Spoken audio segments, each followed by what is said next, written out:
Good morning and welcome to the Saturday Live Show, your brilliant start to the weekend. Today we're joined by Mr. John Buller. All right, John. Good morning. How's it going? Yeah, good, thank you. Been It's a very enjoying the nice weather? T-shirt. It is a very nice T-shirt. Yeah, the weather's lovely here. It's cool. It's not like warm. I think we had one hot day on Wednesday, but it's been sunny, but quite a nippy breeze. Oh, no one likes a nippy breeze. I was expecting rain, to be honest, because it's Glasgow weekend, isn't it, down this part of the country? So yes, but it's good at the moment for them. Yes, well, apparently they might get a shower, isn't it, overnight? I think tonight they're saying, but the rest of it should be dry. So no mud, which is a bit, must be disappointing if it's your first time. They could all probably do with a shower, to be honest, especially after a couple of days.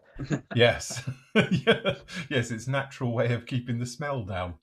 But yes, good job. And Matt, how are you? How's life? I'm very well. Yeah, no, I'm good. Oh. All good. It's quite nice up here again, to be honest. So can't complain. Bit cooled off, but it's all right. It's not raining, so. No. I must admit, it's really nice here. It's blue skies and sunny, and it's a perfect temperature. So I don't like it too hot. So yeah, it's around about the sort of 20s, 21. I'm quite happy with. It's quite nice for working in. Anything warmer than that, it gets a bit sticky. So and no one needs that. So anyway, good job. Anyway, good morning to all the Flory family. Nice to see you all in chat. All up bright and early, I see. So nice to see you all down in there. And good morning, obviously, to everybody who's in YouTube land as well. Don't forget, YouTube chat is on. So if you've got any questions, post them up. Don't forget, we'll get to them when we can, because obviously if we're looking down, we're working. So if we don't answer, it's not that we're being ignorant or just horrible. It's just we haven't seen it. So just keep asking, and we will ask it as soon as we can get to you. So yes, very, very nice. Yeah. Anyway, big news is, at last, after a little bit of a wait, and stuff like that, PM Models has now got in the new real colours. We've still got the old ones, which we're selling off at 15% off, but we have the new colours. There we go. Look, here they are. This is the new range. Some very nice colours down in here as well. So this is the new stuff. All right. So again, oh, look at that. Pearlescent or holographic. Wow. Look at that. Who knew? It's like tartan paint. Looks nice on your Spitfire, that, wouldn't it? It will, yeah, very, very nice. So anyway, this is the new bottle. So these are new 18ml ones. It's basically the same formula and all the rest of it. All right, but again, oh look, funny enough, there's no equivalencies. No, for that particular one. It's their own colour.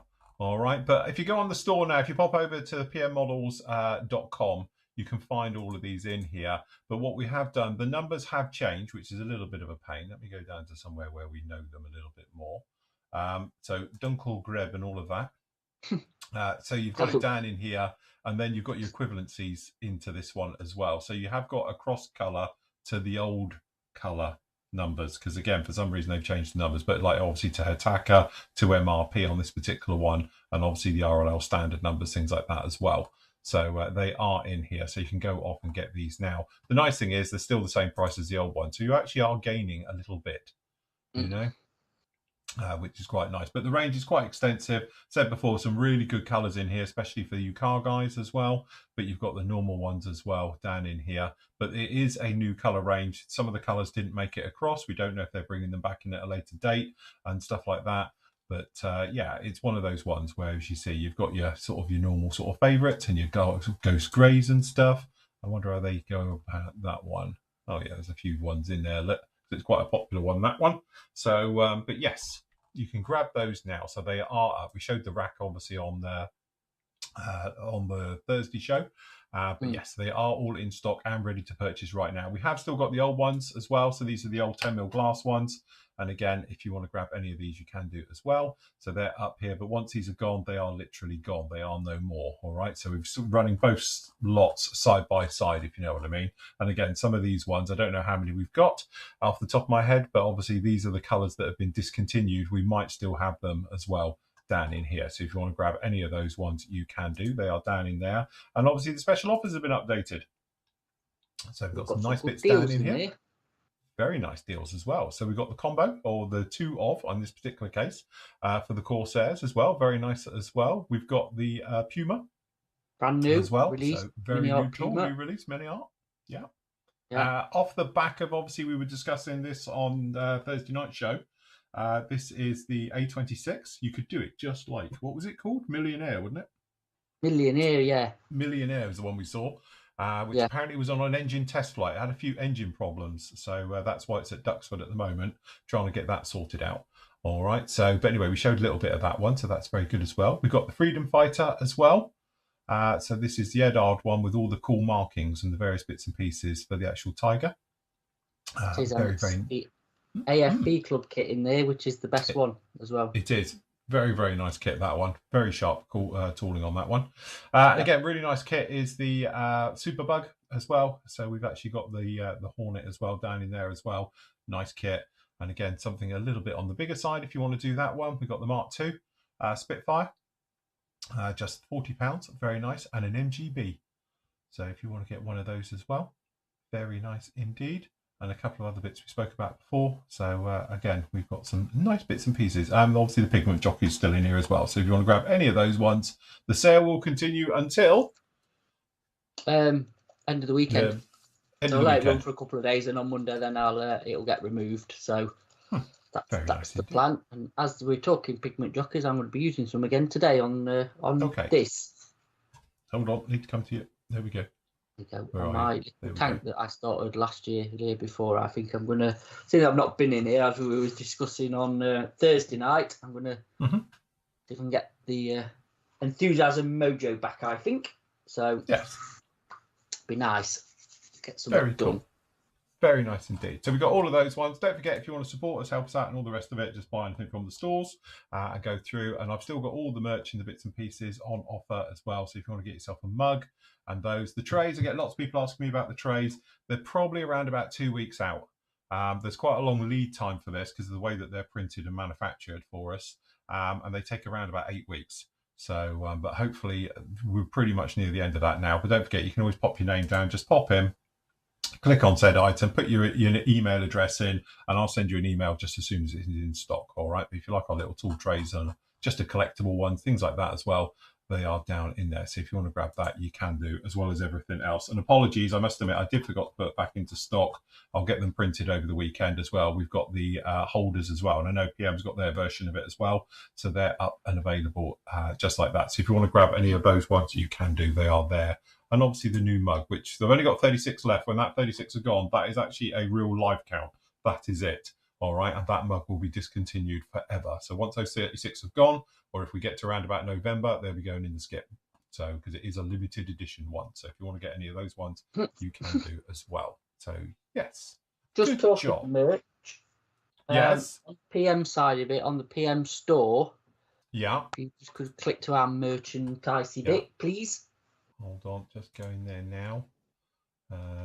Hold on, there we go. Merchandising. Where's your merch? Here it is. Yeah.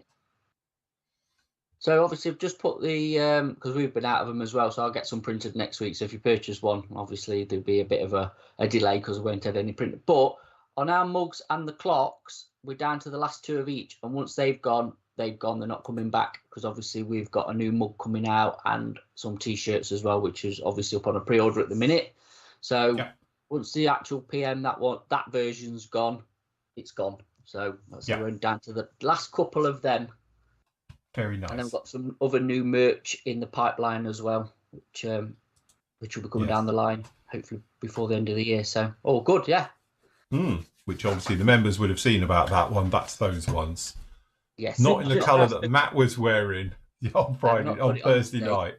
No, the sorbet versions aren't available, unfortunately. That's a limited edition just for Matt. So. Yeah, it is. Yeah. Quick question from Tim in chat asking about the new AK paints. Do they have a mixing ball or nut inside?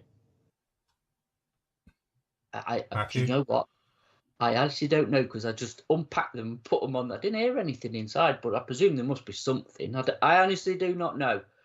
I can't tell you because I literally unpacked them and put them on the paint rack. So I can't even think because I'm not. I was going to bring one back and I forgot, to be honest. I was going to bring one to show you live, but I can't answer that. I've got no idea. And Jeff in chat asked if they need thinning for airbrushing. I would imagine they do if they're the same form, don't they? It's exactly the same formula as the old one. It just happens you're getting a bit more in these ones as well, because obviously they're 17 mil instead of the standard 10 mil glass jars.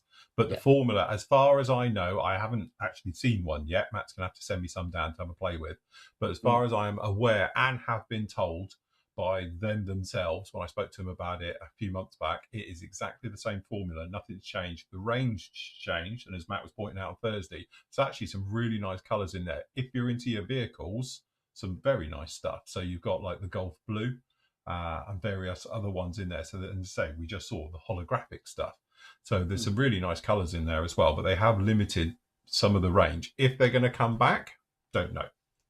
They wouldn't be I'd have thought what they've done is but obviously looked over the course of the original real colours being released and gone, well, that's a really bad seller, that's a slow seller, because they really went a bit obscure, didn't they? Which is obviously some of the dregs of we've got left as well. And they probably just cut it down and like I said, they've changed it out for the car colours more than the obscure aircraft colours or armour colours that was in there. So it kind of makes sense to me, if I'm honest. If but what I never got is why they just didn't do it that in the first place. Standard Ferrari reds and Jaeger orange and all stuff like that, popular, obviously F1 and rally colours, is Subaru blue in there, and the really common colours. It's like it would have been a standard thing to do, but obviously they've revisited it and redone it. But see how they go, isn't it? See how they go. Jim's saying about thinning them 50-50. Honestly, go a lot further than that. I thin it normally at least 60 to 70%. You'll get far better, especially if you're spraying out of anything like a 0.3 or obviously a 0.2 needle nozzle combo, because they really do thin very, very well. It's one of the things I like about real colours. They're very much like Attacker, is that they've got very strong pigment, great coverage, so you'll get a lot more out of it, and you'll find your paintwork, Jim, will be a lot smoother if you thin that a little bit more. If you thicken it, it goes down thick and you get a little bit of texture with the paintwork. But if you thin it a little bit more, you'll find it will just go down a lot nicer. Plastic Modeller's asking, can PM ship to the mug to the Netherlands?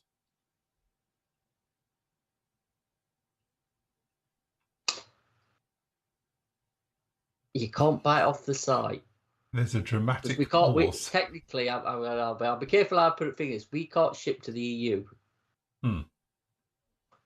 But email us. I was going to say, do you know what? I was just about to say, if you email, obviously, sales@pmmodelsuk.com, and then I'm sure they'll be able to sort something out. That's not a problem. Yeah. So, but yes, it's fine. Still failing that, Matt will send it to me and I'll send it to you. That's how that'll work. If you want to wait a couple of weeks, because obviously I'm up at PM in 2 weeks, or next weekend now, as it is. Next weekend, yeah. So next weekend I will be up there. I can send it to you. So yes. Yeah. There's ways and means to get round it. See, there you go. Rob's also just saying, for a T-shirt idea for you, how about a picture of an invader with, you're going to need a nose weight for that. There's definitely the tricycle thing. I tell you what, I've got some good ideas for T-shirts, to be honest. They keep popping up and keep making notes. So yes, once the mass set, but I think, do you know what, the mass set range could be a core range, if that makes sense. Yes, because it's quite a bit of a slogan, isn't it? You need a mass set now. It's become quite synonymous with us. I can't even say the word, but you know what I mean. So I might keep that slogan and then reutilize it for different things. Obviously, we're doing the mug with it on, with the B17 and the T-shirt, which Phil might show and he might not, to the normal viewers of what you can get. So obviously, this is up for the members first. They've got first dibs, and then it's going up for general sale because we can get them. But they're going to be obviously printed to order because of people's different sizes. We're not going to keep stocks of them, but it shouldn't be a problem. So here they are. Yes. So they're the colour range. So you've got grey, black, blue, and green, or khaki green. So keep it more subdued, not my sorbet pink one. That's the limited edition ones. That's the summer colours. Yes. The yellow one, and pastels. We need the pastel summer range, and then the mug, as you can see, with the green interior and handle, is the same. So there'll be a general sale at some point. Very nice indeed. Looks nice. It is.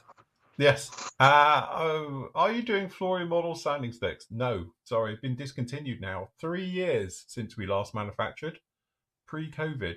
Because obviously when we with COVID put the kibosh on everything, and we've got no plans at the moment for bringing them back. So sorry. But don't forget, other sanders are available. Not good, but you know. We've got the AK range in at PM. The AK ones, which are the same as the display ones, to be honest, and I've got them here. So these ones are quite cool as well. And obviously we've got the, open these all up. So these ones are quite, these pads, they do them like that. They're quite cool. All the different grits and grades through all of those. And then obviously they also do the, grab them. Wrong drawer. They also do obviously sanding sticks and stuff. They're a little bit different, but these are actually quite good. The great thing, what you want with sanding sticks, is to be self-cleaning, because that's how you'll tell if they're a nail file or if they're a proper sanding stick. If they're self-cleaning, then the chances are they're not a nail file. They're probably something a little bit better. But yes, but semi-rigid. I don't know if that's just a lost in translation, but Semi-rigid. it's a semi-rigid. Okay. So yes, sorry, I'm on different buttons today, everyone. Apologies for all of that. Yes, there you go. T-shirt idea, Flory Sanders, gone but not forgotten. So hey, you should feel there's one for you. That's it. The classics. Look, that's it. I know. Have one I've on been using there. them a lot this week. Tash me. I've been using absolutely tons of them at the moment. So anyway, another shout out we just got to give. It's the lovely Karine from Braveco Modelling, obviously Flory Models Europe. She's the boss. It's her birthday today, and she's a bit fragile this morning. So she was on the tiles last night and having a bit of a party over in the Netherlands. As we know the Dutch do like a party. I've seen a video clip and I can testament to that one. So ask Dusseldorf, is it, where they was? Yeah. Football fans. So yes, happy birthday to her as well. So we all wish her a very much happy birthday. Yeah, happy birthday, Karine. Happy birthday, Karine. Yes, Flory Model Sanders will be seen as a collector's item soon. Well, with the price they've been going on the internet recently on certain auction sites, you'd think so. Matt, stop selling them. I know what you're doing. Drip feeding them out. Drip feeding, yeah. He's drip feeding them out and cashing in. So, yes, we found good job. some, didn't we? That was it. We actually found some in the store, at the PM store, wasn't it? It was it's only a couple of packets, to be honest, if that. So we did put them on eBay. They didn't go for that. Actually, they went for a decent price, as in they weren't overly inflated. I think it was just normal, really. But if somebody can get some use out of them, it's better than them not. But I will keep hold of the starter pack that I've got. Yes, because I don't even have one of them. Do you know what? That starter pack you've got, I don't even have one of them. Oh, well, that's your own. So you ought to put that in a box frame. I am plaque underneath I'm going to frame it. I was trying to work out the other week, actually, because somebody was asking me about it, and I can't remember the date we actually started manufacturing. I know the date we started selling, but to start with, we used another company who we were involved with until they stabbed me in the back and decided not to sell to me, which I thought was a bit harsh, since I designed them. Not that I'm bitter about that still after 15 odd years. No. But it's been a while, shall we say? It's been over 10 years since we manufactured. I was about to say, it's a shame you can't remember the date, because we could put on a T-shirt, Flory Sanders, like R.I.P. That's what I was going to say. In the box frame, you could have had the start date and the end date, and done it like that, and then sell it. Anyway, you probably saw this yesterday. I've been busily working on this little lump over the last couple of weeks. So people who don't know, this is the Fondair's Miniatures horrible 148 scale Halifax. It is horrible. You can't gloss it up any other way. I've tried. I've been kidding everybody for the last 3 weeks building this. But anyway, we have got it together now. It is all in here and gone through the motions of it. All that lovely work we did down in here in the navigator and the radio operator and the bomb blokey. Yeah, I can't see any of it. So, but yes, it is all in here. It's all done. It's down together. We've done that. We've got the wing sections. I've got to do the other wing yet. I've only done one so far. But actually, again, these black bits you see, to be honest, is the soot from when I was burning off my contact here to get it to work. So that's what those are. But it actually went in, considering this is just, there's no filler in this yet. Look at that. I thought that was pretty darn good. That's all right. Did you have to put the thingies in, the... like shims at the sides? No, I haven't done that yet. Because what it is, these have actually glued, the bottom has glued to the square peg down in here, because I had it quite tight. So when I popped it down, I stuck the needle, has gone down between here, and obviously just it. I think you could feel it when I shoved the needle down. So the needle's gone down between these and just run it along when it was wet. So it's glued itself in, and this is properly in. The floor is like rock hard, which is good now. So I'm quite happy that it's going to be able to take the weight and all the rest of it, and it's all good. So we didn't have to shim it or make some sort of formers in here or anything else. We managed to get away with it. But yeah, it is all in there now and looking very much the part. Clean up, clearly. I've got to do a little bit of work on these engine mounting plates or the sort of firewalls down in here. I'm probably going to put a thing of plastic card on this and then mount the engines to it. The engines that we've got, obviously we're not going the kit version. We've got some Vector ones as well, the Bristol Hercules engines. So we'll stick those on a little bit later on down the line. So that's pretty good. What I've been doing now, to be honest, is that I've got some 1mm plastic card sheet. So I've just made up some wing spars, and we're going to then laminate these together in two to make some nice thick wing spars, and then the wing spars themselves will then just go right through. I'll cut them to length and all the rest of it once they're in. All right, so those will go through like that. For doing the wing spars, really straightforward. I'll just show you on this one. Take your digital calipers that don't work, which apparently it is true. So everyone was talking about these cheap ones. These are just the cheap ones that you can get anywhere. All right, but apparently the battery is always basically draining. So if you take the battery out and then you put the battery in, you'll be fine. Unfortunately, I haven't got a spare battery, but I have ordered some, and they should be here probably today from good old Amazon.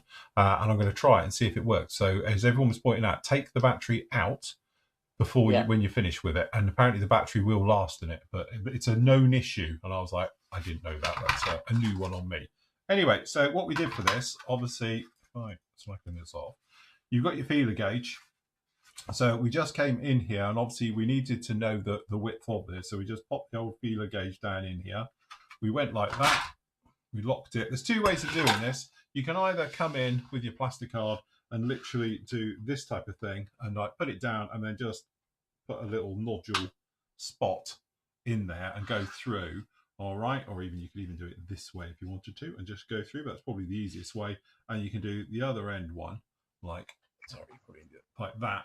And then ruler up against two holes and draw it. Or the other way, of course, you can do it is literally just put your feeler gauge edge.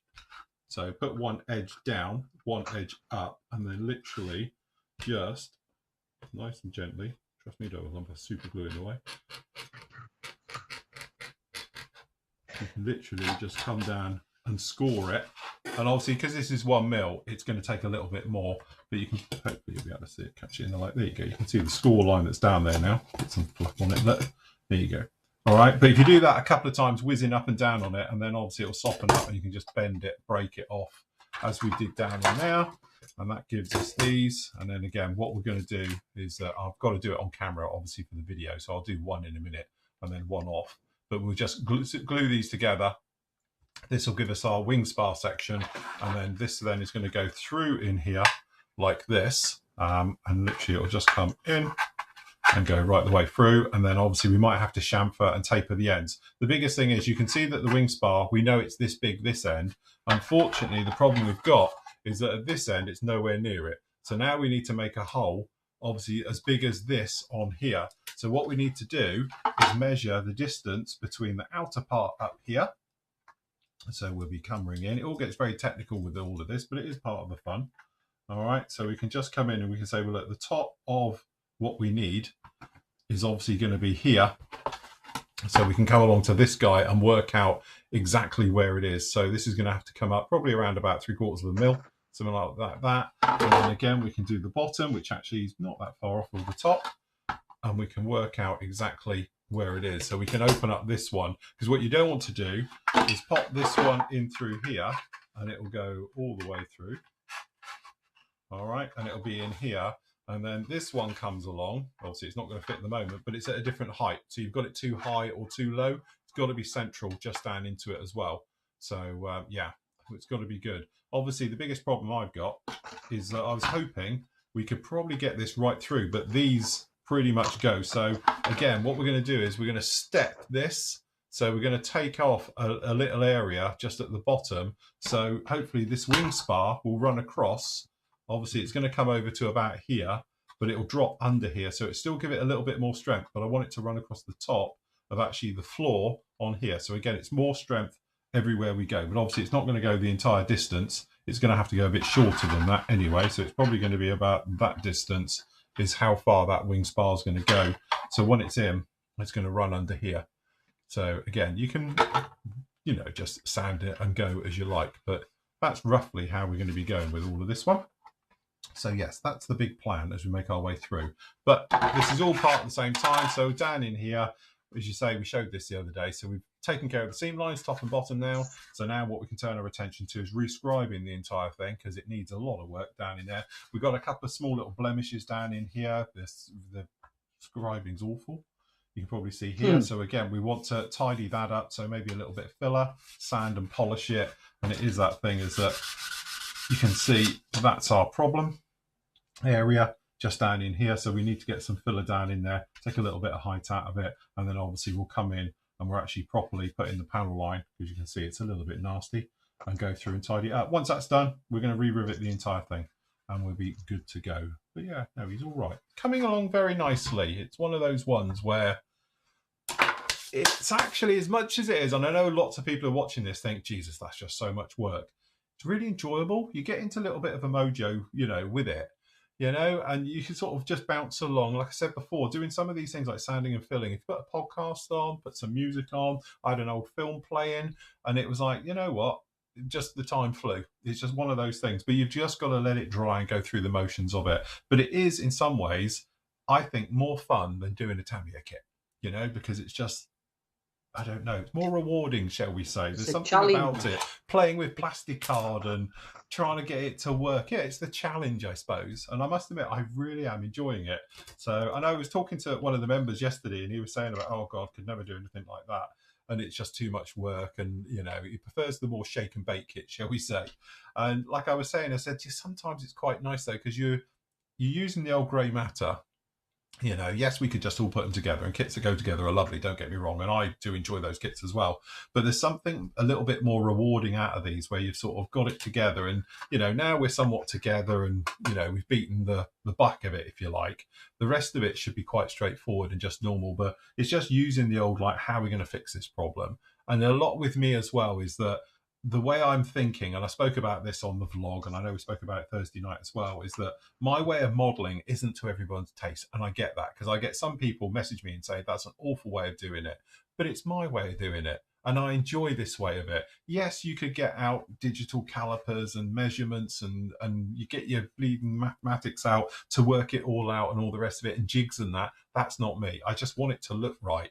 So again, like the way we did the formers and the bulkheads down the back here and everything else like that, it's just practicalities of doing it. And it's just the quickest and easiest way. And it's the way I enjoy doing it. Probably not the right way, but it's a way of doing it. And one of the things with this hobby is, and like I tell a lot of people, is that your way isn't necessarily the right way, but it's not the wrong way. It's the way you do it. And that's the thing with this hobby. It's like, you know, I said before, there's a million ways to skin a cat. Horrible terminology. And this is the one that's doing crap in my back garden, because that can be skinned. But no, it's one of those ones where it's like, literally, it's your way. And as long as it turns out and you're happy with it, it might not be accurate, it might be wrong and all the rest of it, but it's yours and you've completed it. Until somebody comes along with another one, and they do it, and they do it to me as well, and they say, oh, well, I've done that one, but I did it this way. It's like, that's fine. That's just your way of doing it. We all have our own ways of doing it. And that's the great thing about this hobby, because there's no right or wrong. Just saying. So As yes, long as you get the end result you're happy with, what difference does it make? absolutely, yeah, totally. You know what I mean? So that's the way I look at it. It's a bit different for you because of how you do it on the videos and stuff. But yes, like I say, there's when I ask questions, sometimes my brain doesn't work as in the logical way of doing it. It seems to overcomplicate things. That's what I was asking you on Thursday about. The not the actual for the floor. That, yeah, for the floor section. But the flooring and stuff that because I would go such a long-winded way about doing it when there's such an easy way. I don't know. It's just how my brain works. You know what I mean? So I thought I'd ask and then go, right, okay, that's the easy way of doing it. Do you know what I mean? I think the other thing as well, and often we get bogged down as modelers, especially, is that thing where you can overthink it and you become worried and paranoid about it. One, the enjoyment goes out the window, but also it's like I know that time you came down with that Pembroke. Oh god, that Pembroke. And you're like, how would you stick these wings on? So straight away, I just got the super glue out, and we made a quick little, bit of thing for it, a little former for it, or a little wing spar, drilled that through, and just super glued it on. Go, there you go, done that. And you were like, I've been thinking about this for weeks. It's done now. Stand it back and do it. And again, it's one of those ones. Sometimes you do need somebody just to come along and say, "You're overthinking that. Just get it on there, get it done. It'll be all right." Yeah. Well, it is. Yeah, it is. So I totally agree with you. But yes, next week I've got a bit more of a normalish week, shall we say, from what I've had for the past few weeks. I'm actually going to get some Hampton work done. That's my plan. So I'm looking forward to it, to be honest. Yes. Me and you on Thursday having that conversation actually helped me a little bit with the mojo. Like I said, I've had other distractions, so it's not much of an excuse not being in here. But yeah, no, the little chat we had, and actually I've been watching your Halifax video, and that's been quite inspiring actually to get me back doing the Hampton, to be honest. Yeah. So yeah, probably needed it. Yes. But yeah, I to be honest, like I said on Thursday, if you didn't see Thursday's show, how much you've managed to get through in the time scale you've worked on that is actually surprised me. To be honest, I didn't think you'd be as far into it as you have.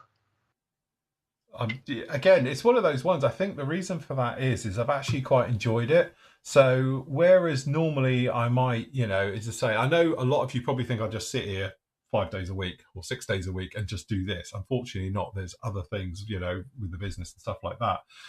But this one has been one of those ones where I normally allocate myself so many hours sat here doing this and filming.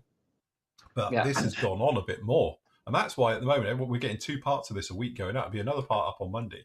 Because actually I'm quite ahead of you guys on the video sections. And that has been because I've really enjoyed it.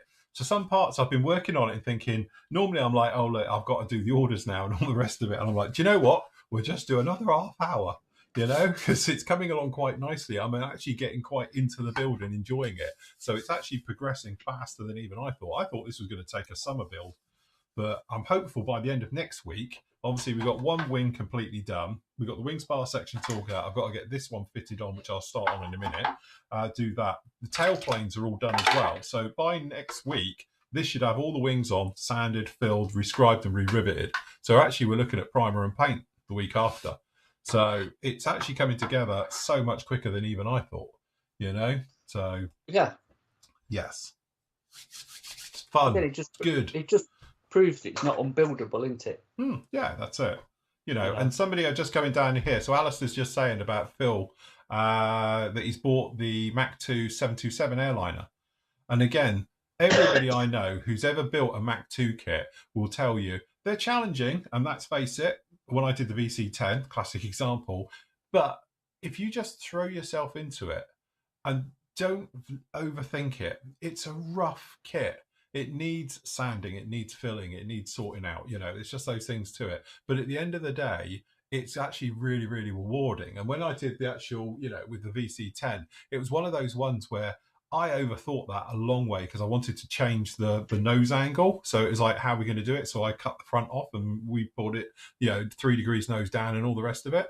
And then we had to reprofile from there. Again, that was a little bit overthinking it. So that was a stalling block, but actually it worked really, really well.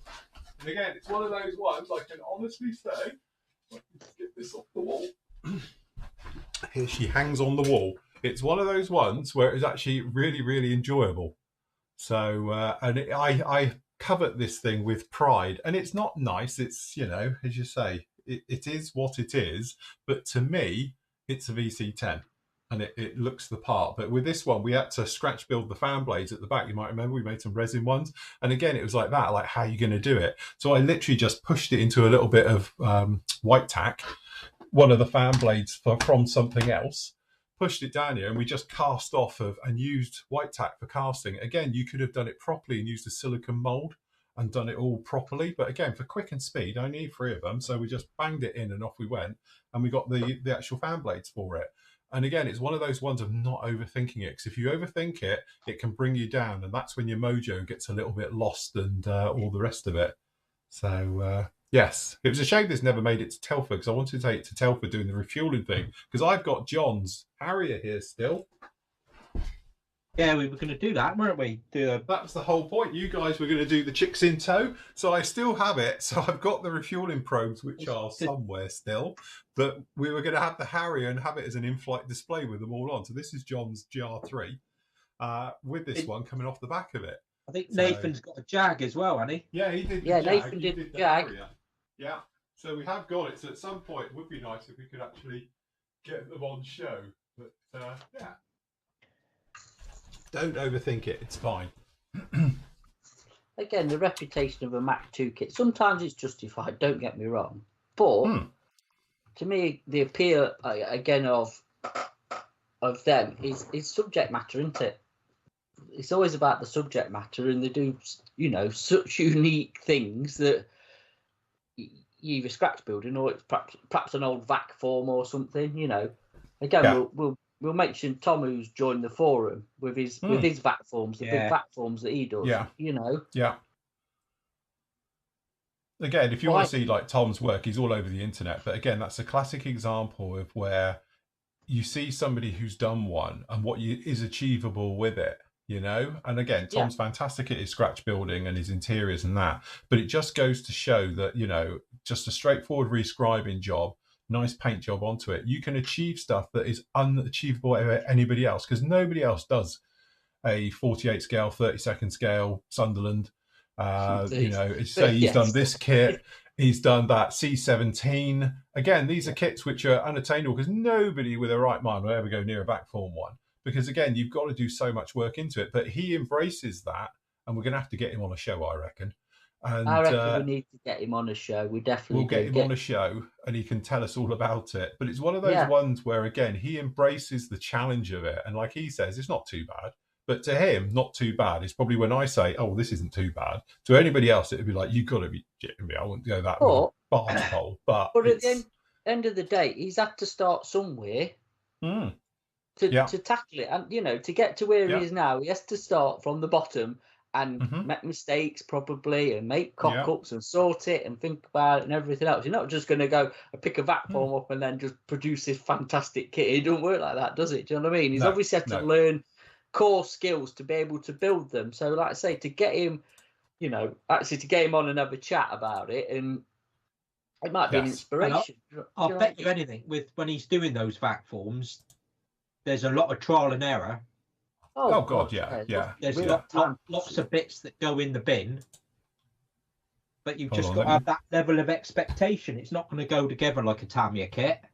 Okay, so this is Tom Sunderland, right? So this is a 32nd scale Sunderland, and if you're like me, you've probably never seen one before, and that's what you start with, bit of scratch building, admittedly, down in there, but again, getting it together. But the final results speak for themselves. It's one of those ones where it's like, I've never seen a 32nd one in real life.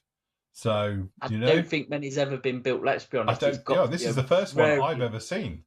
So very limited number, because I've never seen one built either apart from that one. And again, he's, fair play. There he is. Look, holding it. Show his mug. ridiculous. But look how big that is. That is RC kind of getting into scale. It is, yeah. But it's cool, and it's really good. So yes, it's amazing job. But again, I know a lot of people wouldn't touch it. Like me and VacForm have a checkered history, because I have done them, and I've actually thought they've come out okay. This is commission work. When, again, if somebody had commissioned me to do a 30-second Sunderland, that's the type of thing when I would have to do it for a price. But again, it was one of those ones where they've always turned out okay, but to me, the amount of work and commitment that goes into it was very difficult to achieve from a commission point of view. Because again, when you're doing a plastic kit, I know how many hours are going to go into it. So if you said to me, like, how many hours are going to go into a standard 48 scale, modern military kit, then, you're looking at around about 30 to 40 hours would be the sort of thing. So you're pricing according to it. But when you're dealing with VacForm, you've got to scratch build everything. Even if you're doing what I call a shell, which is literally just all external, not any internals into it at all, you've still got to put formers into it. So you need to work all of that out and get it all sorted. Very difficult to put a price on it. So I tip my hat to these guys who do. They must have very understanding clients. That's all I can say. The bit where you say to them, it might cost a little bit more my original quote, and they go, how much? You're like, well, yeah. I've had those conversations in the past. They're never an easy one to approach your client and say, we said about it was going to cost X amount. It might be a bit more. Are you happy still, please? Yeah. Give him the puppy dog eyes, send him pictures of the kids and stuff, need to feed the children. Those were the days. But the thing is, though, like when you're building these, and you're building your Halifax, and obviously I'm going to tackle the Hampton and stuff, they're quite rare kits anyway. People are scared to tackle them. So when you've built it, again with the VC10, you don't see many of the VC10s built, again, along with the Mac 2 kit. You've got quite a unique kit that not many people's tackled. I'm not being funny. If you're going to tackle a Tamiya F14, yes, and that's somebody asked me a question. I think it came up a few shows ago. Why do I tackle old crap kits basically at the minute? And not do the newer stuff? And obviously, because obviously with the model shop and stuff like that, you think, the new kit's coming in, and and there is a few. But to be honest with you, like I've said before, I think my skill set's come on quite a bit over the years, and I don't find it much of a challenge. Yeah. Because of obviously the design of them now, designer kits, and they're just. They are very Lego-like. There's very few kits or manufacturers now that produce a duff kit in there, let's be honest, especially the mainstream boys. Do you know what I mean? Not talking, obviously, limited run or them sort of companies, but the mainstream lot they're so well designed, so well engineered. Production-wise is really good. There's only very rare short shots and things like that. So they're very straightforward to put together, aren't they? You are literally putting together paint and weathering, And people like that, don't they? They want to get out of the build stage and get into the paint and weathering and get to the exciting bit, as we call it. But I think some of the skills are being lost because it's not so much of a challenge anymore. Because, like I said, they just go together, don't they? Well, it's funny you say that, because I was talking to a gentleman the other day, and he messaged me, and we were talking about my reviews. And he was basically complaining, for want of it, it wasn't complaining. He was informing me that what's the point of me doing a review and just showing them, because technically it might not go together and all the rest of it. And that was my argument. My argument was that I don't know that either, but here we are in 2024. If a company releases a kit now, it's going to go together, because none of them, apart from the real limited run type stuff, which can be a bit rough, but then you're going to expect it. But the mainstream manufacturers now are all using CAD. They've all done test builds as well. They don't just chuck them out like they used to and hope to God it fits, because those days, thank God, have long gone. So, and like I said to him, anybody with a mediocre level of modeling can put together a kit without a problem, even a bad kit. Because at the end of the day is that this isn't Lego, it's modeling. You're expected to have a few little problems maybe. Some of those may be caused by you. Some of those might be caused by the kit. But even if it's the kit, you can fix it. And like I often say, unless it's a cracked clear part, you can fix anything on a model. And I've shown it on many a thing.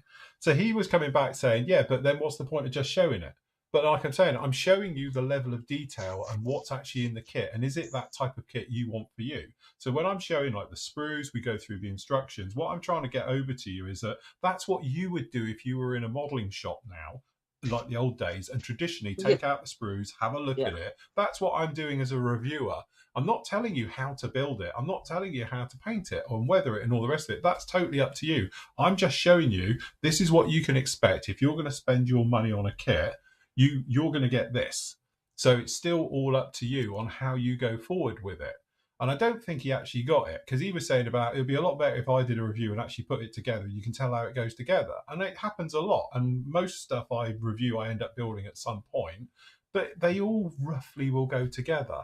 In fact, I can't think of a manufacturer that's out there now, mainstream, that's releasing kits that have issues. You know, most of them are. I can think of one of a mainstream manufacturer that's got a kit on the market, if it's still available, that's crap, and that's the F18 from Revell in 32nd. Oh yeah, that is a bad kit. Bit. Yeah, that is a bad kit for a new kit. That's the only one that stands out to me. Probably in the last 10 years, shall we go back that far? Yeah, that is a bad kit. That should never have come onto the market as it is. It was obviously when they were going bust, the crossover, they were cost cutting, whatever happened, that kit should never ever have been released to the public, because in it's that state. awful. No. Yeah, it's bad. Yeah. But after that, I cannot think of anything where we've had, you know, I think at some point, I think the ICM original release of the B26, the nose didn't fit, but they fixed that. We've had some other bits and bobs as well. Yeah, the B52, when that got released, the nose didn't fit. The floor didn't fit in the nose. And I've got the kit now, and this is the second one, and it does fit now, and various things like that. I'll tell you, the other one was the Great Wall Hobbies, if you remember, because, and again, that's an accuracy issue, not a building issue. Yes, yeah. But they pulled that kit and then sent out everybody replacement parts for it, because they did a redesign of the back of the F15CB one, or the ABC. D kit, and again, that was one of those ones where that surprised me, because I think most manufacturers would have just sod it and just chuck it out. I know it was a few years ago now, but actually they took the time to pull that kit, replace everybody who's had a dodgy one, and then it got re-released with the correct part in it. So again, I think times have somewhat changed, but that's what I'm, you know, as a reviewer, when I do the reviews, again, you know, I have the other question, and he did come up with, and he is right in a way, but it was a case of like, you need to do your research more and know about the model and everything else. And again, that's not what I'm trying to do. I'm doing it that, you know, this is the kit, literally. Matt sends them to me, because obviously it's PM stock, 99% of them. All right. And it's that thing about, I want to open this kit and see it the first time you do. That's why I don't go off and look at reviews. Because again, and I've seen it, and I bloody know it as well, is that you'll get a reviewer and he makes an error, and then all the other reviewers say it. Yeah, there's nothing wrong with it. And that has happened a couple of times now. And I know what it is. It's because reviewers have been influenced by another review, and because they said it was wrong, they didn't even bother to check it. You know, and actually it wasn't a fault or a problem or anything else like that. It's how it should be. And again, it's one of those ones where when I do a review, you're getting my opinion, not anybody else's, because I don't watch anybody else's reviews. And obviously with it, it's what I see at first glance. Again, it's this thing I say, it's a bit like seeing a kit. If you stood in a model shop and the brand new Airfix Chinook is in stock on a Saturday morning, you have a look at it and you've said to the owner, do you mind if I open it? And they say, yeah, that's what you're getting from me. You know, at the end of the day, is that if you want to see the full video builds and stuff like that, hang around. I've done 138 full video builds now. You can go off and see any of them. So... yeah, if you want to know how it goes together. But well, again, that was I'm not being funny though. I'm not, you know, like say if you did the review and you built it, right? Again, that's down to the skill set of the guy building the kit for review. If he's a crap builder, that's it. There could be problems there, like you were saying, that ain't there for somebody else. Well, we know that for a few, because a certain very, very well-known reviewer slagged off a kit some time ago and saying that it was wrong and it was faulty and all the rest of it. And to be honest with you, I had lots of people message me about it and say about what do you think and all the rest of it. You've seen that kit and all the rest of it. So I built it. And I didn't have a problem with it. In fact, I know exactly what he did wrong. And I pointed it out in that video build exactly where you need to make sure something clicks and goes into place. Otherwise, it throws everything out with the entire thing. And yes, you are going to have a real problem with it. And that was a classic example because, again, I knew lots of people who were building that kit and all had the same fault. And it's like, you're not. It's because you're expecting the fault now. Instead of everyone trying to deal with it, you know, and then I did it, no problem at all. In fact, it didn't need a single drop of filler in it. Yeah, I was told it was unbuildable. There's so many experts out there that think they know what they're doing, and they're panning kits for no reason at all, really, because they're having problems with it. But it's not necessarily the kit's fault, and it can have a massive impact on the sales of that kit. But let's get something straight here, right? Okay. And this is the elephant in the room, because this is YouTube land we're dealing with, and this is clickbait.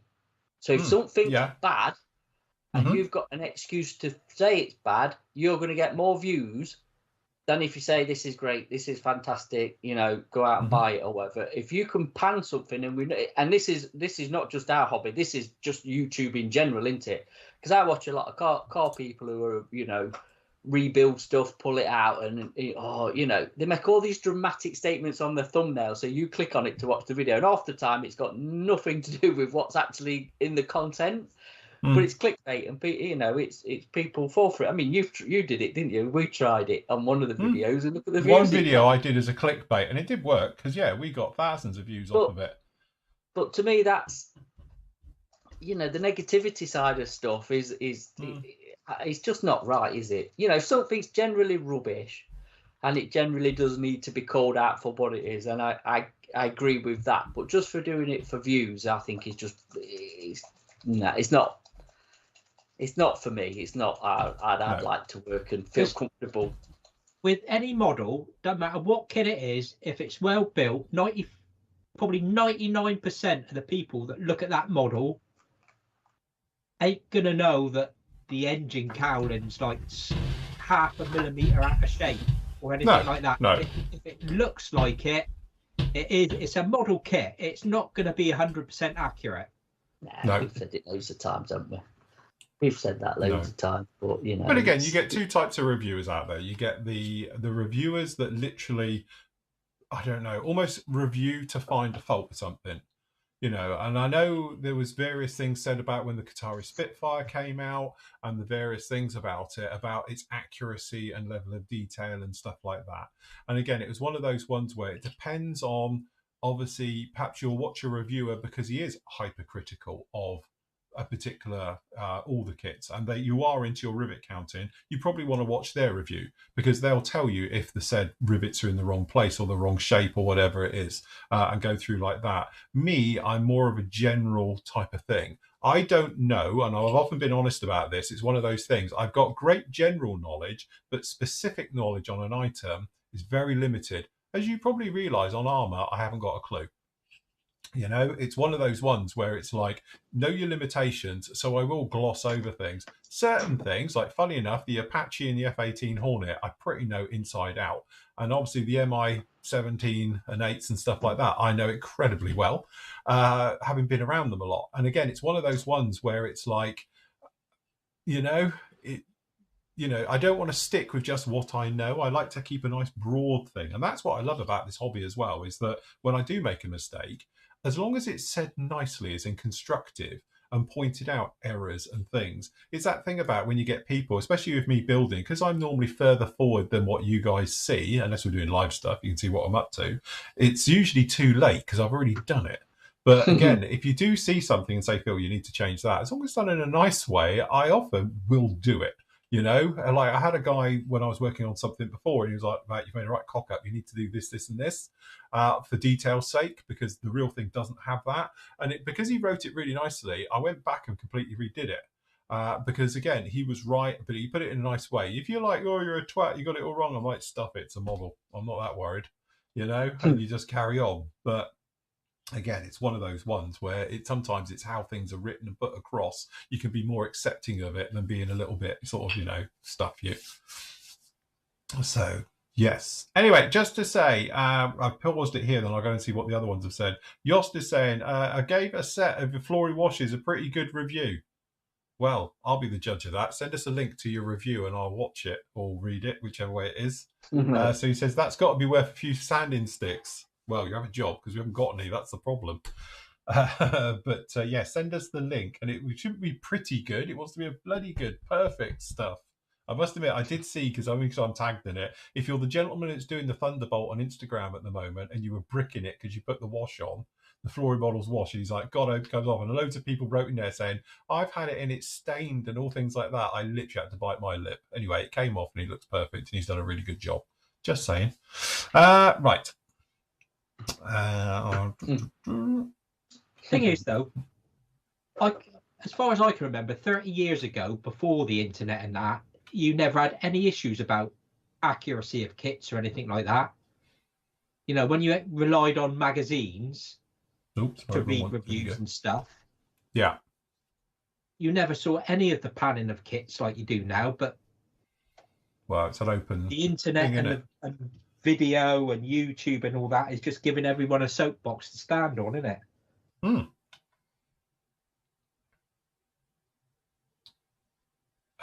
So anyway, John, they want to see your landing craft. Oh. Which one is it? Tell them all about it. It's the Trumpeter LCM3 1/72nd scale kit, which I did initially for the D-Day. The D-Day little build we did. So I managed to get it built and painted in the time frame, but the weathering sort of got delayed, so I've just started doing it now. I'm just doing the inside bit at the moment to get that together. But I started off with just a liberal coating of the grime wash.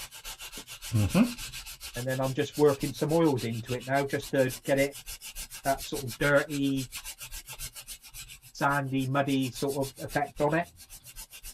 Very nice. Looking very good.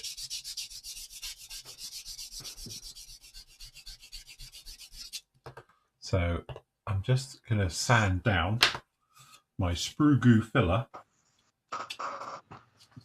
Again, it's the future. Should bottle that. Sprue goo filler. I need to make some new sprue goo up. I must admit, I did have to add a little bit of thinners into it to have the actual extra thin into it because mine have gone a little bit thick. But again, it soon come back. Yeah.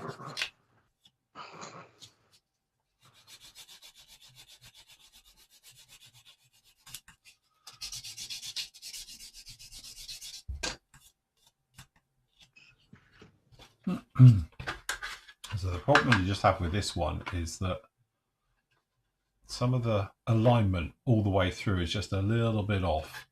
And when we say a little bit off, we probably mean quite a lot. I think that's being polite, isn't it? But to be honest, that's the thing. If you're doing lots of this, so probably 90% of everything I've done with this kit is literally this. So you sand a bit, you place it up, you have a see how it's sitting, how it's actually looking, you know, and then you're like, right, let's work out where the high areas is, and I can see it's down the back, and you just come back and sand a little bit. Again, it's just, you know, like I've often said, and I do say in the video for this, and I think I've said it on Friday show as well, but if you have to spend an hour test fitting just to make sure you get a really nice fit and a join and stuff like that, it can save you days of waiting for filler to dry and everything else that goes with it, you know?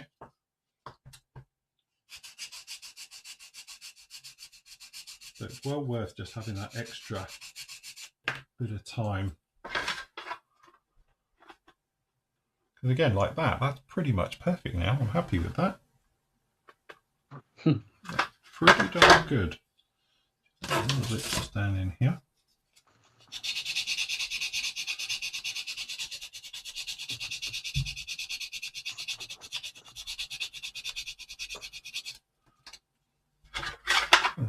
test fitting is probably one of the things working on bad kits. Like that's a classic example. It's coming really, really nicely now. Sand a bit, test it, sand a bit, test it. Don't ever cut it or scrape it because you'll take too much away. But if you're sanding, you can just literally walk it into position.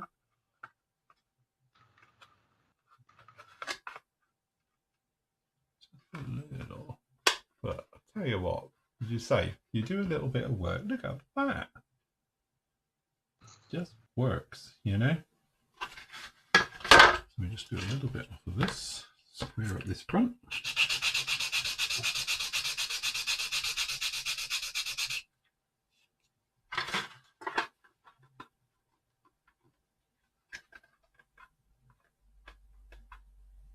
Very nice. Tiny little bit more here.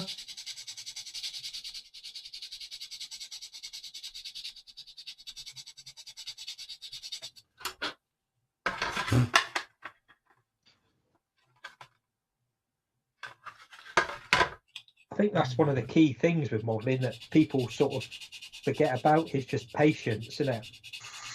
Yeah. Yeah, I spoke about this week about the importance of letting filler dry and stuff like that. And as I say, I gave this thing probably a good sort of, I don't know, 50, 60 hours to go off with all the sprue goo on it and that. Because again, it was one of those ones where it, you know, if you try and sand it too quick, you know what happens? It just rolls up and it's soft and gooey in the middle. And, you know, it just doesn't work.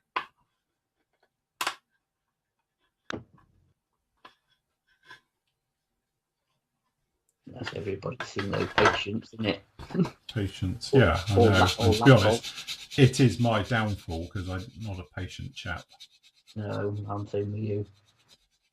I think it's a bit different for you, Phil, because it's your living and you've got to get through these kits. Yeah. You can't like spend 6 months on one kit. No. But if you're just doing it as a hobby, what's the rush? Yeah.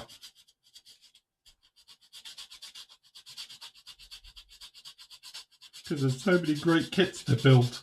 Yeah, do you know what? I was about to say that. I've only got 30 years left, or probably. So, got a lot to get through. So that, I would say, is pretty much good. Right, about this little lump. I enjoy the process of modelling, and once the kit's built, it's just sat up above me on the shelf. And to be honest, I rarely look at them. But it's the whole process and what's involved in putting the model together. Yeah, we've said it loads of times. The finished article for me is just, yeah, a dust magnet. Okay, so 2 questions. First one we've got from Jeff, and he's saying about, dumb question, but when using the standard flooring washes, is it better to use a gloss or matte surface? So again, you're dealing with texture, all right? It's all to do with texture. So it's a bit like sanding sticks and stuff like that. So if you're going over a really flat finish, what you're having is a texture like a sanding stick, you know? So the dust, which technically what clay wash is, it's just dirt, you know, gets stuck in there. And when you wet a cloth or you try and rub it off, you can get a lot off, but not everything comes off. You're always going to leave a little bit behind, all right? So again, it's one of those ones where it gets caught in the texture of the surface. So that texture, which is giving you a matte finish, is where it gets caught. Obviously, if you're using it over a very, very nice shiny finish, like a gloss finish, so like on something like a bit of plastic art or something, because there's no texture, it's got nothing to get caught on, and it all just wipes off. And one of the misconceptions with the wash, and it was part of why I didn't want to get involved in anything online this week when I saw the comments going up, is that people say about the clay doesn't get caught, the pigments stain. Nothing does it. It doesn't actually work like that. One of the secret squirrel unicorn tears and all the rest of it, the pigment isn't a traditional pigment as you know it. It's not like a traditional pigment like these, for instance. If you notice, the colours we do pigment in are not the same as the wash because it's a different pigment.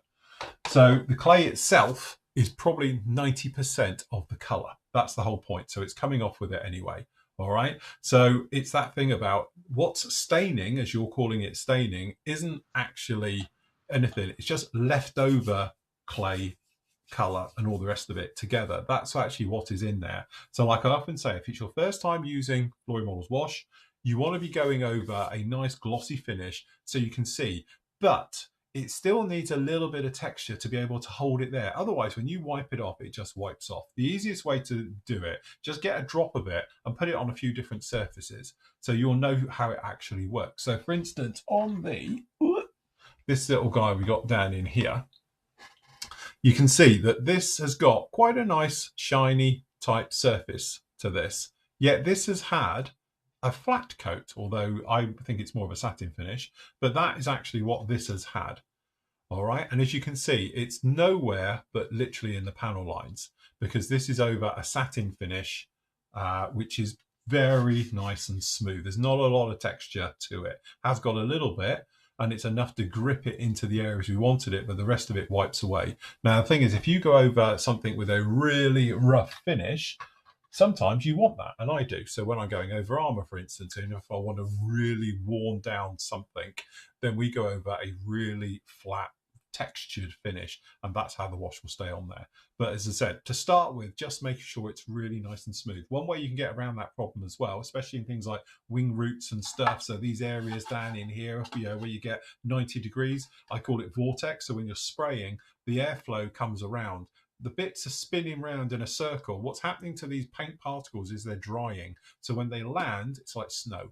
So they land onto it, but they're dry when they touch. They don't melt in because the surface is dry, the parts are dry. You can get texture. Just come along with an old worn-out sander, or a fine sander, something else like that. A polishing one's perfect, and just lightly give it a rub. And then you'll notice when you rub along it, you'll get dust. That is all of that texture that you've now removed. So now when you put the wash on, it won't stick to it because there's nothing for it to grip to. The wash itself cannot stick to anything, because when it's rehydrated, it just wipes off. Nothing will be left behind. All right, so when we started doing this one, we had it on various sheets, and I've got old photos somewhere kicking around. But what it was plastic card, and it was done on various shades of white. All right, and it was basically from gloss to really rough, literally shooting neat Tamiya XF2 out of like an airbrush, and it was like really rough. And then we put the wash right the way over it, and then we'd wipe it all off, and you could see how much was being left behind on each one until we got it to the point where you could get all of it off on a gloss, and then obviously on a textured, you're leaving 90% of it behind. All right, and that's literally how the wash works. There's no any chemicals in it that can actually eat into the surface. So two things. Make sure that your paintwork is completely dry, because obviously if it's wet, when you're putting anything water over the top, it will soften it. When you start to rub it, you'll stick it to the paint because you've broken that surface. Think of it as the eggshell effect. And also what texture you're going over. All right, if you want to get it all off, make sure it's a gloss. If you want to leave a little bit of subtle weathering behind, just a little bit of grime, then maybe over a satin. If you want to leave a lot behind, like you do with armor, and I've done like that before, the B52 is a classic example because we modulated the patching on that to show it at different levels. Then that way you can get in there and leave it over, really, really heavy duty, grimy type surfaces and stuff like that. So again, let me just show you that picture of the B52, because actually it's part of the reason whilst we actually did it. If I can just find if we go to washes just down in here, I think it's, so if you go on the actual main site, just click here. We've actually got washes here. All right, click on that. That'll bring you in here. There's all the videos about it down here. Down the bottom, we've got the B52. So the B52 shows actually how it actually works in quite a lot of detail. So depending on how much you're taking off, you can see it is in here. So we left more texture down in this area, and we left it more polished up on these ones. And as you work through, you can see this panel up here, that's over matte finish. These down in here are more satin. These down the back here are more matte. And that's how you get the different patching of it. Just the amount of wash that's actually being left behind as you're making your way through with it. So again, it's one of those things. You've got more down here because we've got riveting on this, because we riveted it all. You can actually see it's getting caught around the rivet heads and stuff like that right the way through. So when you look at it, it looks like it's different shades of paint. It's not. It's one color of paint, just different bits of wash onto here.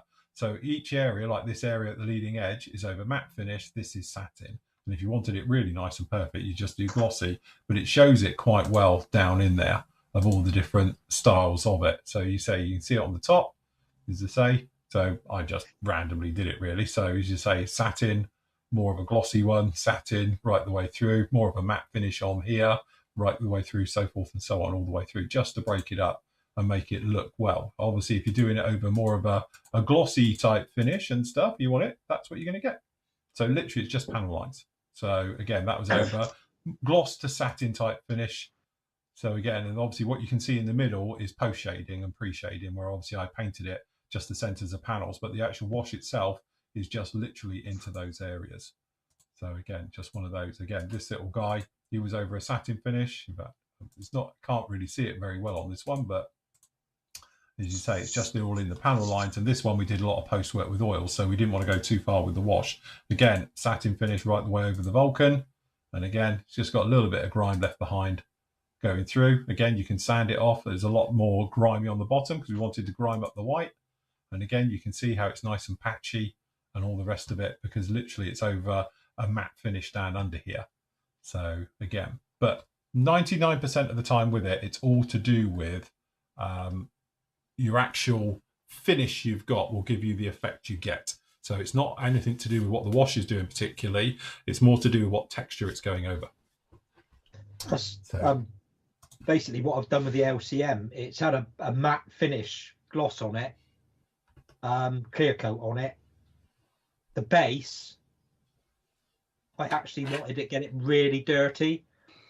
So that's had a good coat, like I say, of the grime wash, which I've then sort of removed to a level that I'm happy with. And then I'm just going in with oils now, just refining the weathering and dirtying it up. But I've been careful not to go anywhere else other than the floor of the craft. And you get a really nice effect with it.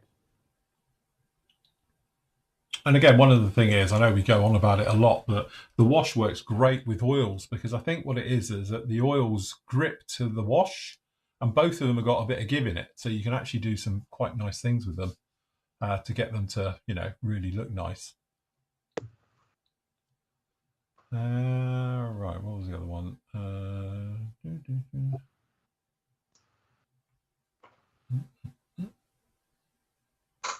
Banging going off out here. Oh.